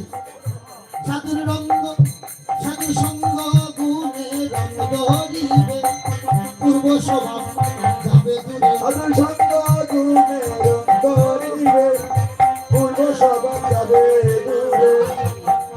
ফকির লালন বলে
সাধুর কথা বলা হলো। কোন এক সাধুর গুণে আমরা কলিযুগ মুক্ত হলো। কেমন করে? যে সাধু, যে পরম দয়াল, কলিযুগের দুঃখ দুর্দশা দূর করবার জন্য। আমরা কিন্তু স্বভাবে নষ্টই ছিলাম, এখন ভালো হয়ে গেছি, অনেকটা ভালো হয়ে গেছি। গ্রামে গ্রামে কীর্তন হচ্ছে, গ্রামে গ্রামে কীর্তন হচ্ছে, ভক্তের সংখ্যা বাড়ছে। আগে 10 টাকা মে খুশ করে মিলত না একটা একাদশী পালন করতে। এখন একটা গ্রামে একটা পরিবার মিলে না একাদশী নাই। হইব ধনের সংখ্যা বাড়ছে। কার জন্য বাড়ছে? এইটা ছিল না। এমন দিন ছিল যার দয়ায় এই প্রেমের উদয় হলো। তার গুণগান একটু করি। দেশে দয়াল এসে বা কি দেখেছিল? আমরা জানি যুগে যুগে অবতার হয়েছে। কোন সময় অবতীর্ণ হয়েছেন? যখন ধর্মের গ্লানি, অধর্মের আবির্ভাব ঘটে, তখনই আমার অনাদিরাদি গোবিন্দ জগতে ধরাধামে অবতীর্ণ হয়। কলিযুগ ব্যতিক্রম নয়। কলিযুগে এমন অধর্মের আবির্ভাব ঘটেছিল, একজন হরিধনী করলে আমি 10 জন বলতো বাহ, উনি বড় সাধু হয়েছে। কাজের ঠেলায় এখন ভক্ত হয়ে যাচ্ছে। একজন ভক্ত হলে সমালোচক তাকে আরো 10, তাকে উৎসাহ দেও না, তাকে যে উৎসাহ দিয়ে কৃষ্ণ পথে আরো অগ্রসর করে দিবে, সেই লোক সমাজে খুবই কমই ছিল। এখন যথেষ্ট আছে, ভালো আছে। হরে কৃষ্ণ, ভালো আছে। কেমন করে বলি? যেমন মনে করুন আমরা খুন করতাল নিয়ে জড়িত দেশ বিদেশে, আমরা অনেক সময় ছোট ছোট বাজারে নামি, খুন করতাল সঙ্গে থাকে, খুন এই বাজনাগুলো দেখে চা খায়। অল্প বয়সী ছেলেরা, ভাইয়েরা, ছোট ভাইয়েরা, এরা আমাদেরকে দেখেই যেভাবে বলো, এরা খুন করতাল দেখলে বলে হরিবল হরিবল। আর আমি মনে মনে বলি, তোদের 14 গোষ্ঠী বাধ্য হয়, তোরা আমাদের ব্যঙ্গ করে বলিস, আর যেভাবেই বলিস হরিনাম তো বলেছিস।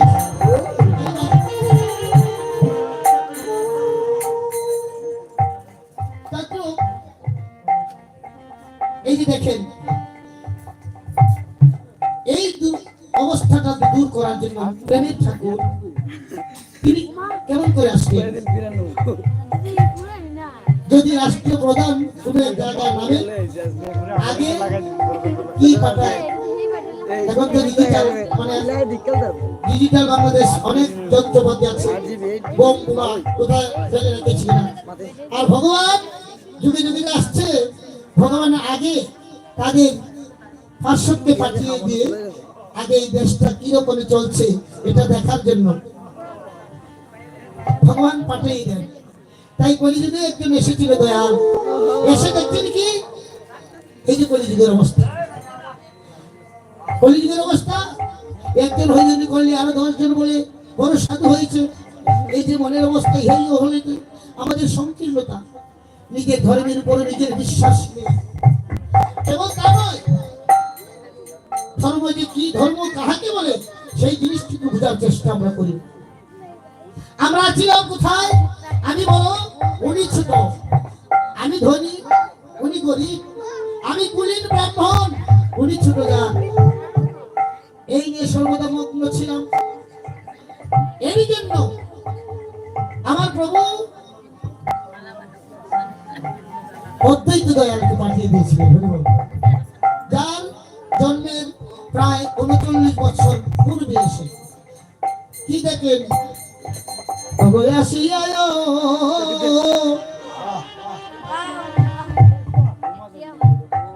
অদ্বৈত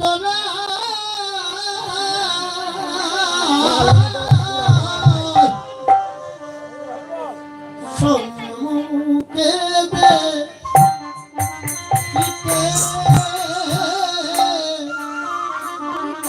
গো ও ওয়ে বলাসি আলো ও দৈত্য ভরা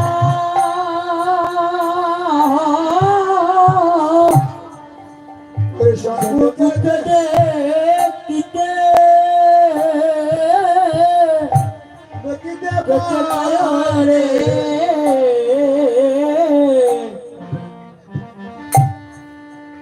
এই কলি গুরু বড় অন্ধকার কারণে ওয়ে গো ওলে কলি গরো গুরু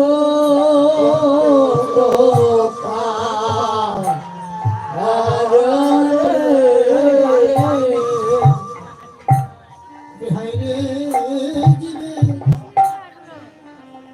কি হবে গতি রে জীবে ওরে কি হবে রইবে হায়রে জীবে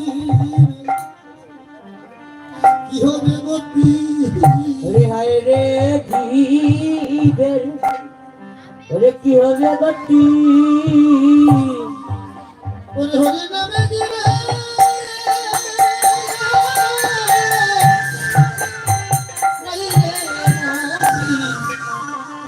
হায়রে জীবে কি হবে গতি ওই ওরে হরি নামের দিবে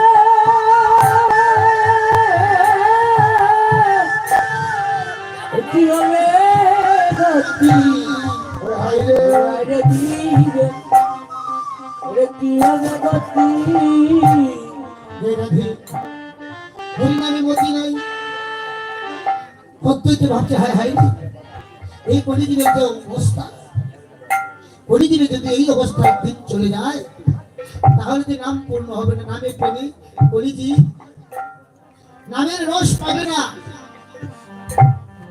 তাই অদ্বৈত ভাবছে একা একা আমি কি করবো এই কলিজীবকে মুক্ত করতে হলে সংখ্যা গরিষ্ঠতার দরকার আছে হরিবল কারণ আমি একা একা এখানে যদি কৃষ্ণ কথা বলি আর আপনারা যদি আনমনা হয়ে যান অন্যমনস্ক হয়ে যান তাহলে কৃষ্ণ কথা ভালো লাগবে হরিবল তাই অদ্বৈত ভাবছে যে এরা তো সবাই অসৎ পথে চলছে এখন যদি আমি সত্যের কথা বলি কৃষ্ণ কথা বলি তাহলে এরা গ্রহণ করবে না।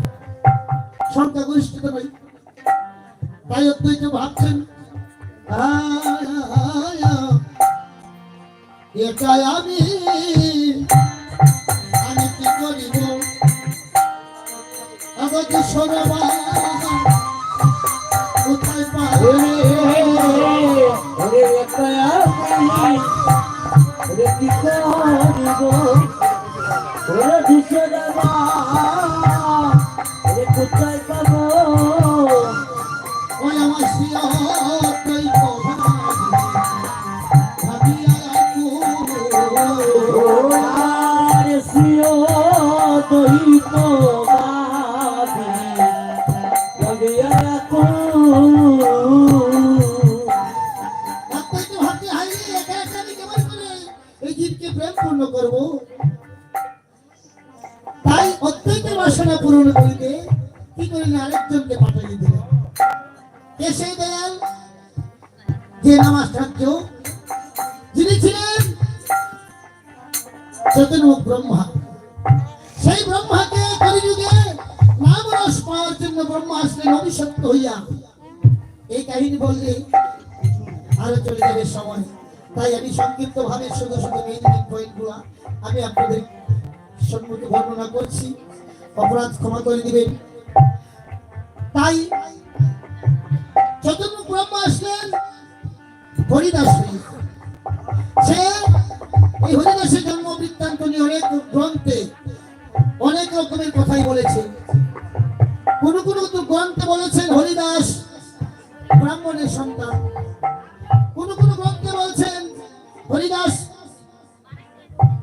ব্রাহ্মণের সন্তান ঠিকই কিন্তু লালন পালন করেছে মুসলমান আবার কোন গ্রন্থে বলছে যে না হরিদাস আসলেই মুসলমানের সন্তান চৈতন্য চরিতামৃতের 31 শ্লোকে প্রমাণ হলো যে হরিদাস আসলেই সে জবর কিভাবে ওই যে শ্লোকটায় বর্ণনা আছে জাতি মত নিরর্থক বুঝাবার করে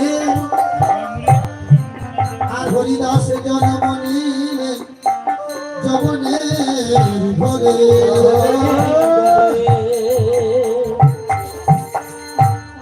তাহলে যবন মানে মুসলমান, মুসলমানের সন্তান বোঝা গেল। কিন্তু মুসলমান হলে কি হবে? সে তো এসেছে অভিশপ্ত হয়ে, কৃষ্ণ নাম তার বদলে ছাড়ে না। এই নামের জন্য কত আঘাত, কত যন্ত্রণা। ভগবান লোককে শিক্ষা দিচ্ছে হরিদাসের মতো। একজন ব্রহ্ম হয়ে হরিদাস কৃষ্ণ কৃষ্ণ বলিতে বলিতে এত যন্ত্রণা, এত আঘাত পাইল, তবু নাম ছাড়ে না। একটি মুহূর্তের জন্য হরিদাস বাজি বাজারে মায়ের পেট্রাঘাতে করিতে করিতে যখন কাজের লোকরা তাহার প্রহার করিতে করিতে বোঝে নাম ছাড়, নাম ছাড়। হরিদাস বলেছিল, খন্ড খন্ড করো যদি যায়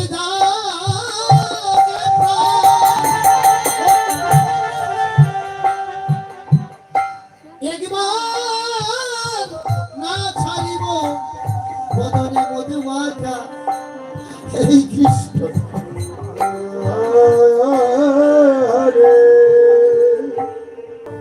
এটা একটা ছোঁয়াচে রূপ। আমরা বলি না করুণা, করুণার চেয়ে এটা বড় করুণা। যারা একবার কৃষ্ণ বলে আমার পবিত্র চরণ দেহ মনে প্রাণ অর্পণ করে দেন, যারা গোবিন্দ বলে একবার দেহ মনে প্রাণ অর্পণ করে দেন, তারা শত চেষ্টা করো কৃষ্ণ নাম ছাড়তে পারে না।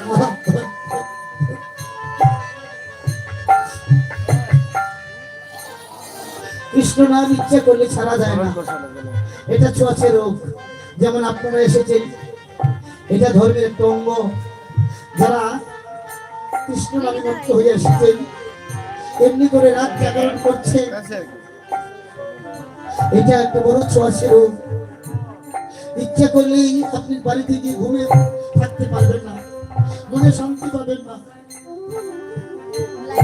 তাই হরিদাস কৃষ্ণ কথা বলিতে বলিতে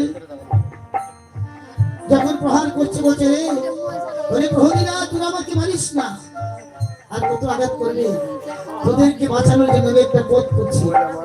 অর্থাৎ তোরা যদি আমাকে না মারতে পারিস, তোদের কাজী সাহেব তোদের গর্দান নেবে তো। তাই আমি কিছু সময়ের জন্য সমাধিস্থ হয়ে যাই। তোরা কাজী সাহেবকে গিয়ে বল যে হরিদাসকে মারতে মারতে আমরা গঙ্গা জলে ভাসিয়ে দিয়ে এসেছি, তাতে তোরাও বেঁচে যাবে, আমি বেঁচে যাবো। হরিদাসকে কথা শুনে হরিদাস মুহূর্তের মধ্যে সমাধিস্থ হয়ে গেল। কাজীর লোকেরা চলে গেল হরিদাসকে গঙ্গার জলে রেখে। আর হরিদাসের সমাধিস্থ দেহটা কৃষ্ণ নাম জপ করিতে করিতে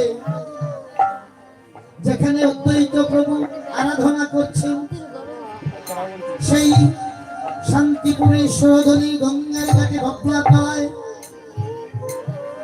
অদ্বৈত প্রভু যখন আরাধনা করছে, ঠিক এমন সময় নদীর চলে দেখলেন কে যেন একটা পড়ে আছে।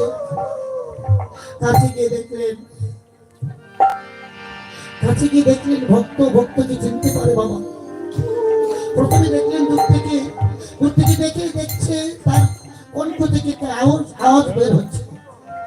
কি আওয়াজ বের হচ্ছে?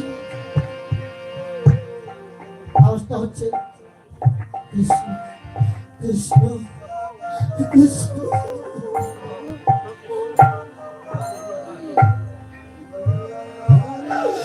কৃষ্ণ কৃষ্ণ আওয়াজ শুনতে পেয়ে অদ্বৈত প্রভু কাছে গিয়ে দেখলেন, দেখি এই বলে তাকে যখন এত জীবিত দেখা যাচ্ছে, যখন স্পর্শ করলেন হরিদাসের সমাধিস্থলে ভগ্ন হয়ে সে দেখলেন বলছে প্রভু আপনি কে? আপনি যে আমাকে ছুঁয়ে দিলেন, আপনি যে আমাকে ছুঁয়ে দিলেন প্রভু। বলছে ছুঁয়ে দিলাম মানে? বলছে প্রভু গো, আমি তো মুসলমানের সন্তান।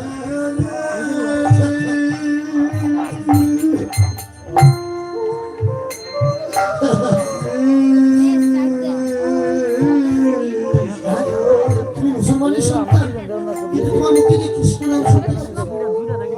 হে প্রভু,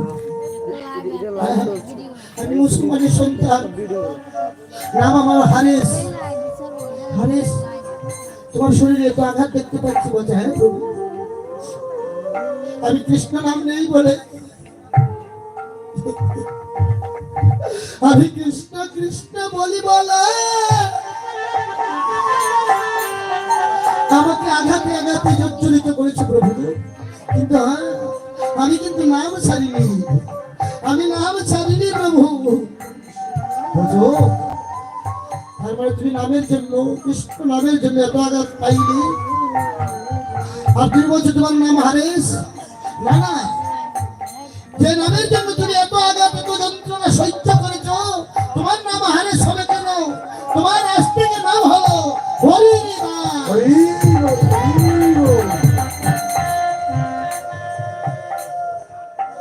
তাই তাই হরিদাস, ভালো হইলে আইলা তুমি, পাপরে পড়েছি আমি। হরি ভালো হইলে আইলা তুমি, পাপরে পড়েছি আমি। আমার ভালো হইলে আইলা তুমি, পাপরে পড়েছি আমি। ওরে ভালো হইলে আইলা তুমি, পাপরে পড়েছি আমি।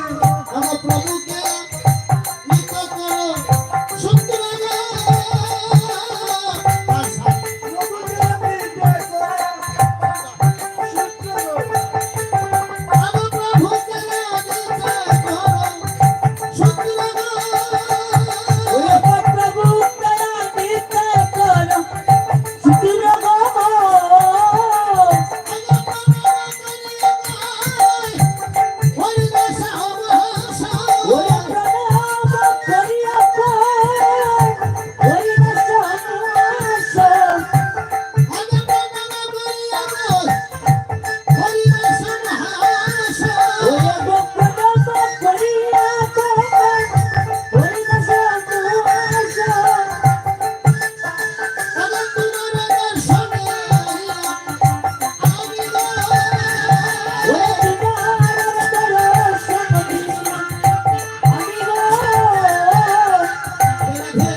হরিদাস, এসেছি ভালো কথা, কিন্তু এই গরিবের দুঃখ দুর্দশা দূর করতে হলে আমাদের গুরুকে বিহারীকে আনতে হবে, এই প্রেমের ঠাকুরকে আনতে হবে, নাম প্রেমে দেওয়া জগৎবাসীকে ভাসাতে হবে।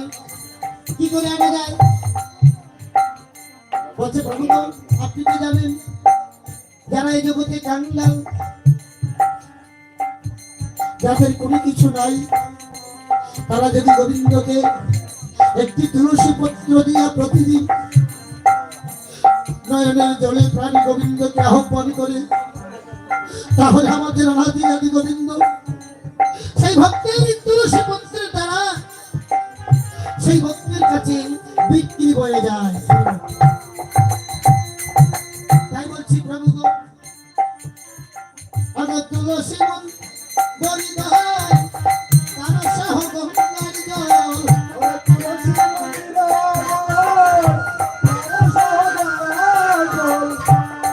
কৃষ্ণ বলে দেও নিজ শিরে গো। ওরে কৃষ্ণ বলে দেওয়া নিজ শিরে গো।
মধ্যেই তো প্রভুকে গৌরানা ঠাকুর বলা হয়, কারণ এই বুড়ার দ্বারাই ও বুড়ায় গৌরাই নাচে, বুড়ায়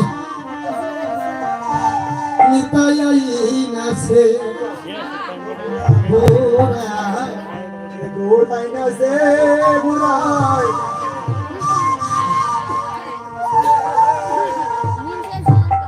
ও বুড়ায় গৌরাই নাচে, ও গো বুড়ায় নিতাই নাচে, বুড়ায় গৌরাই নাচে, বুড়াই ওই গো শান্তিপুরে ডুবো ডুবো নইদা বাসাইছে রে।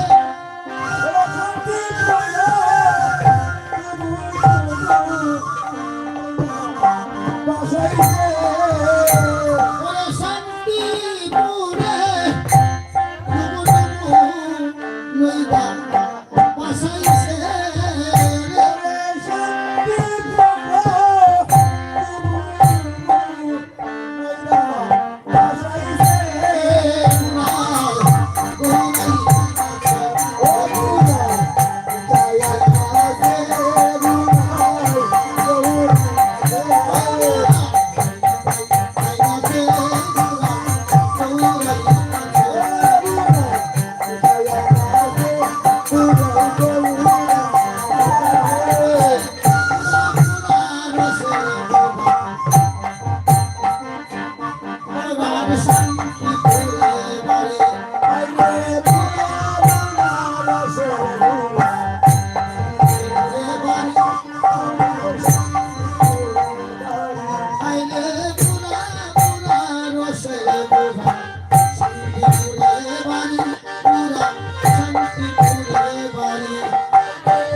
ভক্ত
ভাই সুধীজন, দেখতে দেখতে সময় কিন্তু সময়ের গতিতে চলে যাচ্ছে।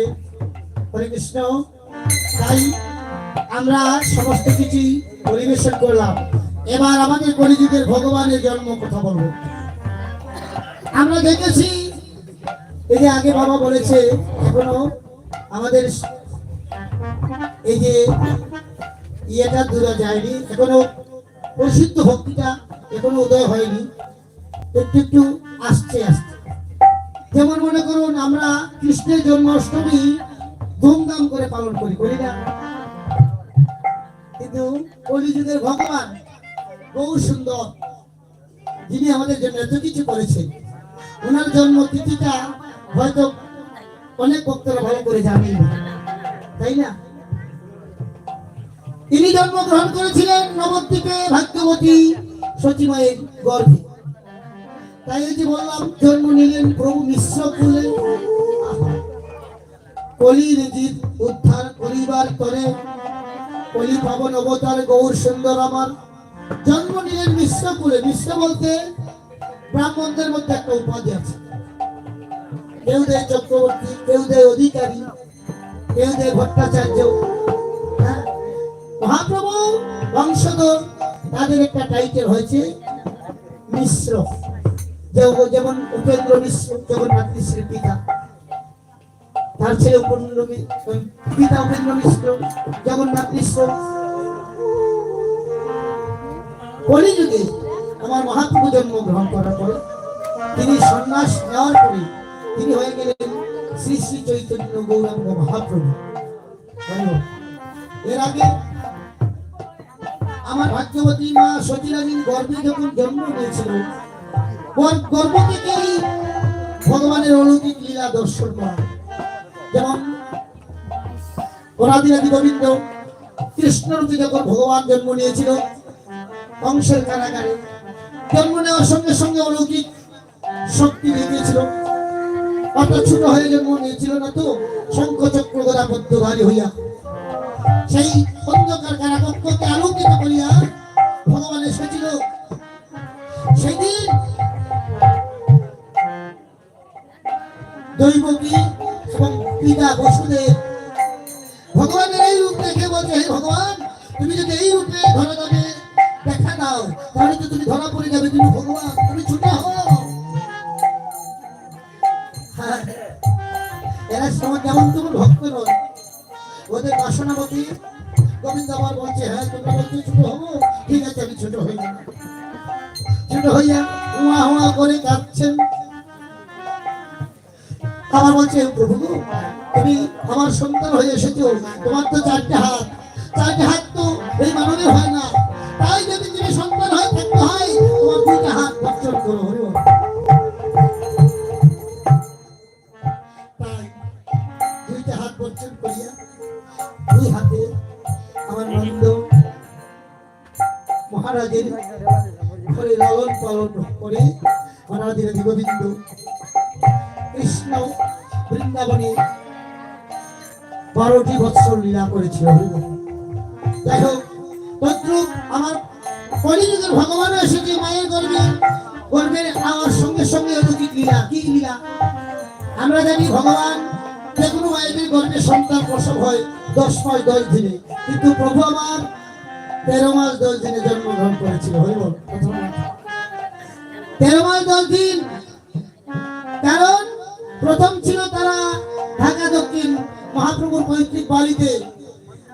যখন 10 মাস 11 মাস হয়ে গেল, সতীরানী চিন্তা করে গেলেন।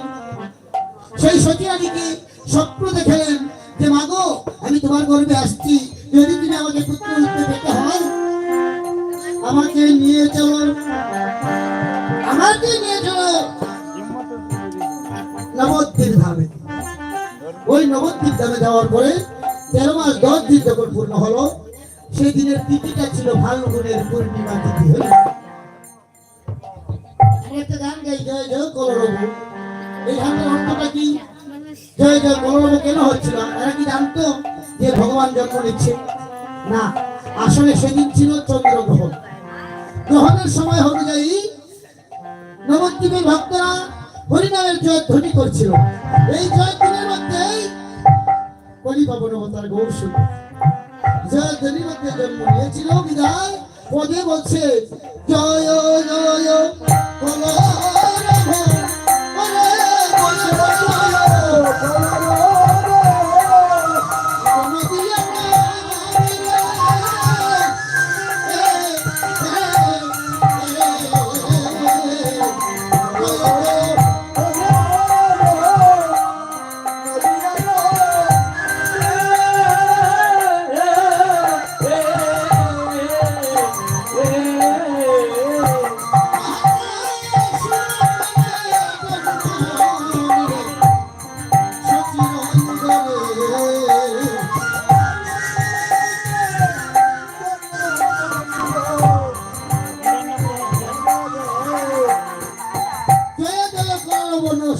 নদিয়া নগরী ওই যে জয়ধ্বনি হচ্ছে হরিনামের জয়ধ্বনির মধ্যে হরি অবতার গৌর সুন্দর আমার হরিনামের প্রচার করিতে হরিনামের জয়ধ্বনিতে অবতীর্ণ হল তাই বলছি ফাল্গুন পূর্ণিমা তিথি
কলি পাবন অবতার গৌর সুন্দর এই কলিযুগের ভাগ্যাকাশে উদয় হইয়া নাম প্রেমী দিয়া জগৎকে ভাসাবে বলে অবতীর্ণ হয়েছে হরি আমরা তো একটু নাম করলে মনে করি আমি বড় ভক্ত হয়ে গেছি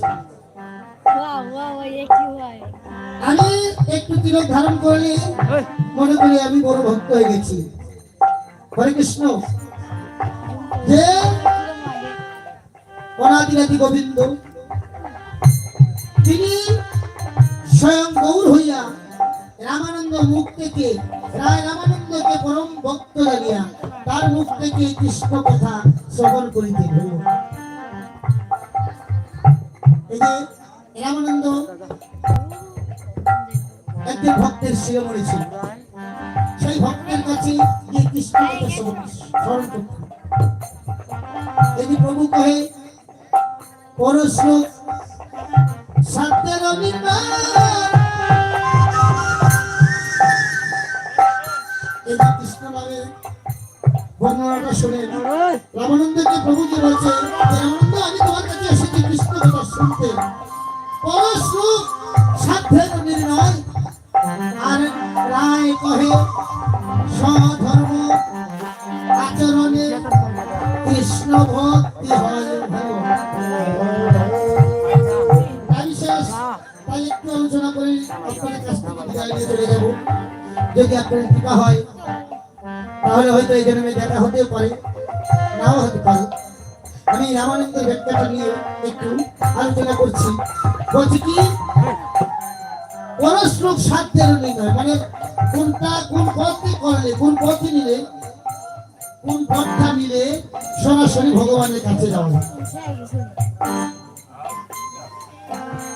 তত্ত্ব কি বলছে লক্ষ্য করুন। রায় কহে স্বধর্মে আচরণে কৃষ্ণ ভক্তি হয়। রামানন্দ রায় তিনি বিজ্ঞত।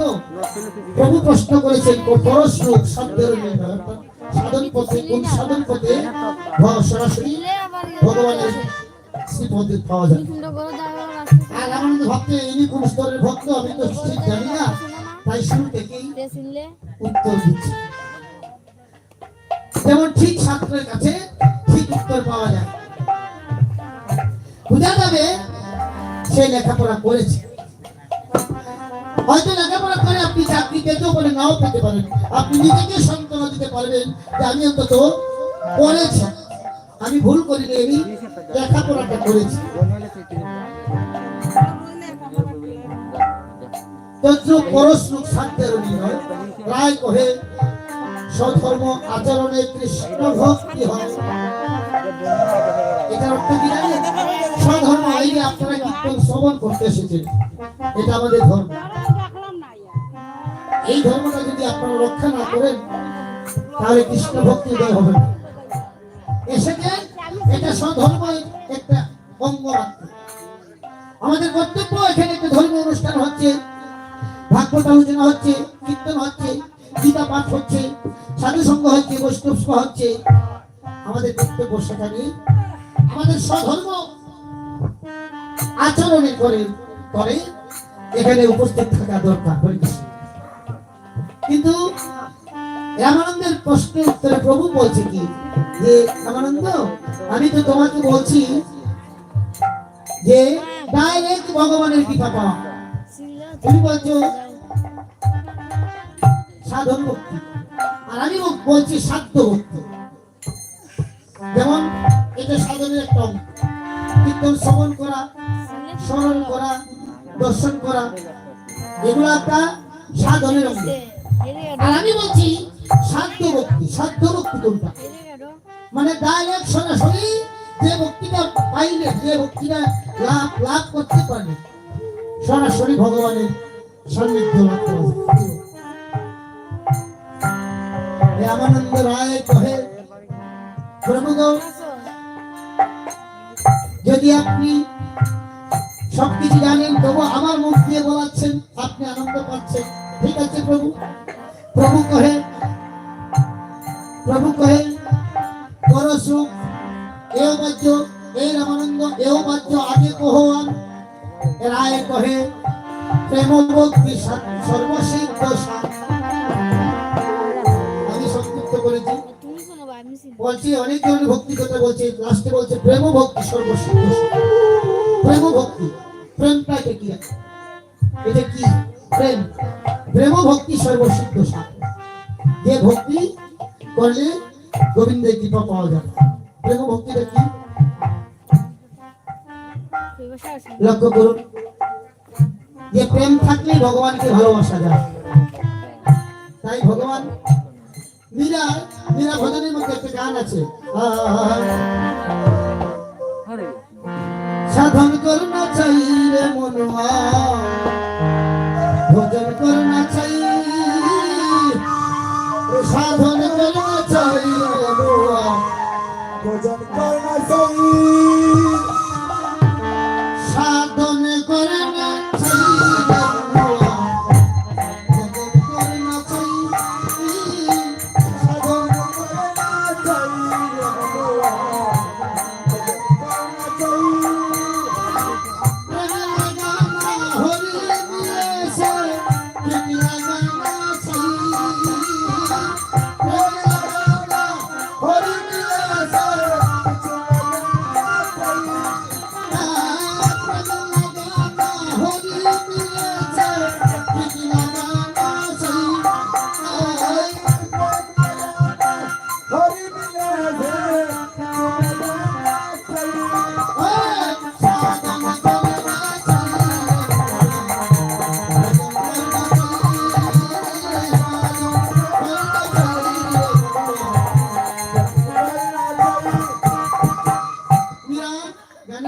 প্রেমের কথা বলছে। কি বলছে? সাত হইলে বাধ্য হইলুম তুলসী পিন্দিলে হরি মিলেছে ওই পিন্দি তুলসী পিন্দিলে হরি মিলেছে ওই পিন্দি ওরে পাত্তর বুঝিলে হরি মিলেছে ওই পুঁজি ওরে পাত্তর বুঝিলে হরি হরিবল এখানা করে গাই সময় শেষ। কি বলছে?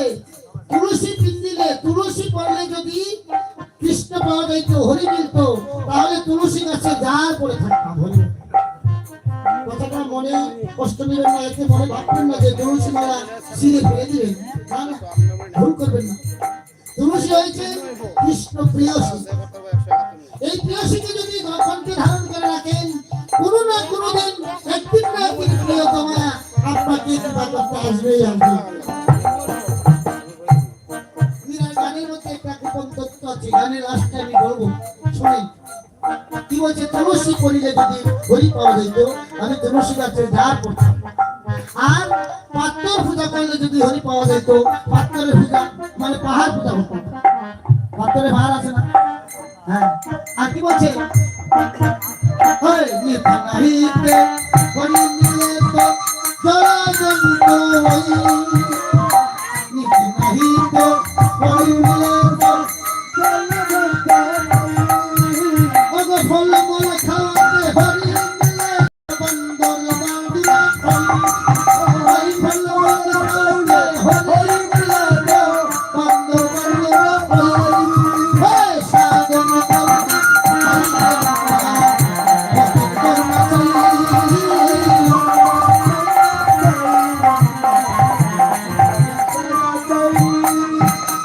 কি বলছেন? নিত নাহিতে, নাহিত শব্দ অর্থ হলো স্নান করা। প্রত্যেক দিন স্নান করলে যদি হরি পাওয়া যেত তাহলে জল একদম মাছ সবসময় থাকে, সবসময় স্নান করে, তারা তো হরি পাইত। ফলমূল খাইলে যদি হরি পাওয়া যেত, বাদুর বাদরা এরা তো ফলমূলই খায়। গোপন তত্ত্বটা লক্ষ্য করুন। এই যে মীরা যে গানটা লিখেছেন এটা একটা গভীর তত্ত্ব আছে। তত্ত্বটা হলো दूध पीले हरी मिले तो बहुत मत्स्य वाला दूध पीले हरी मिले तो दूध पीले हरी मिले तो बहुत मत्स्य वाला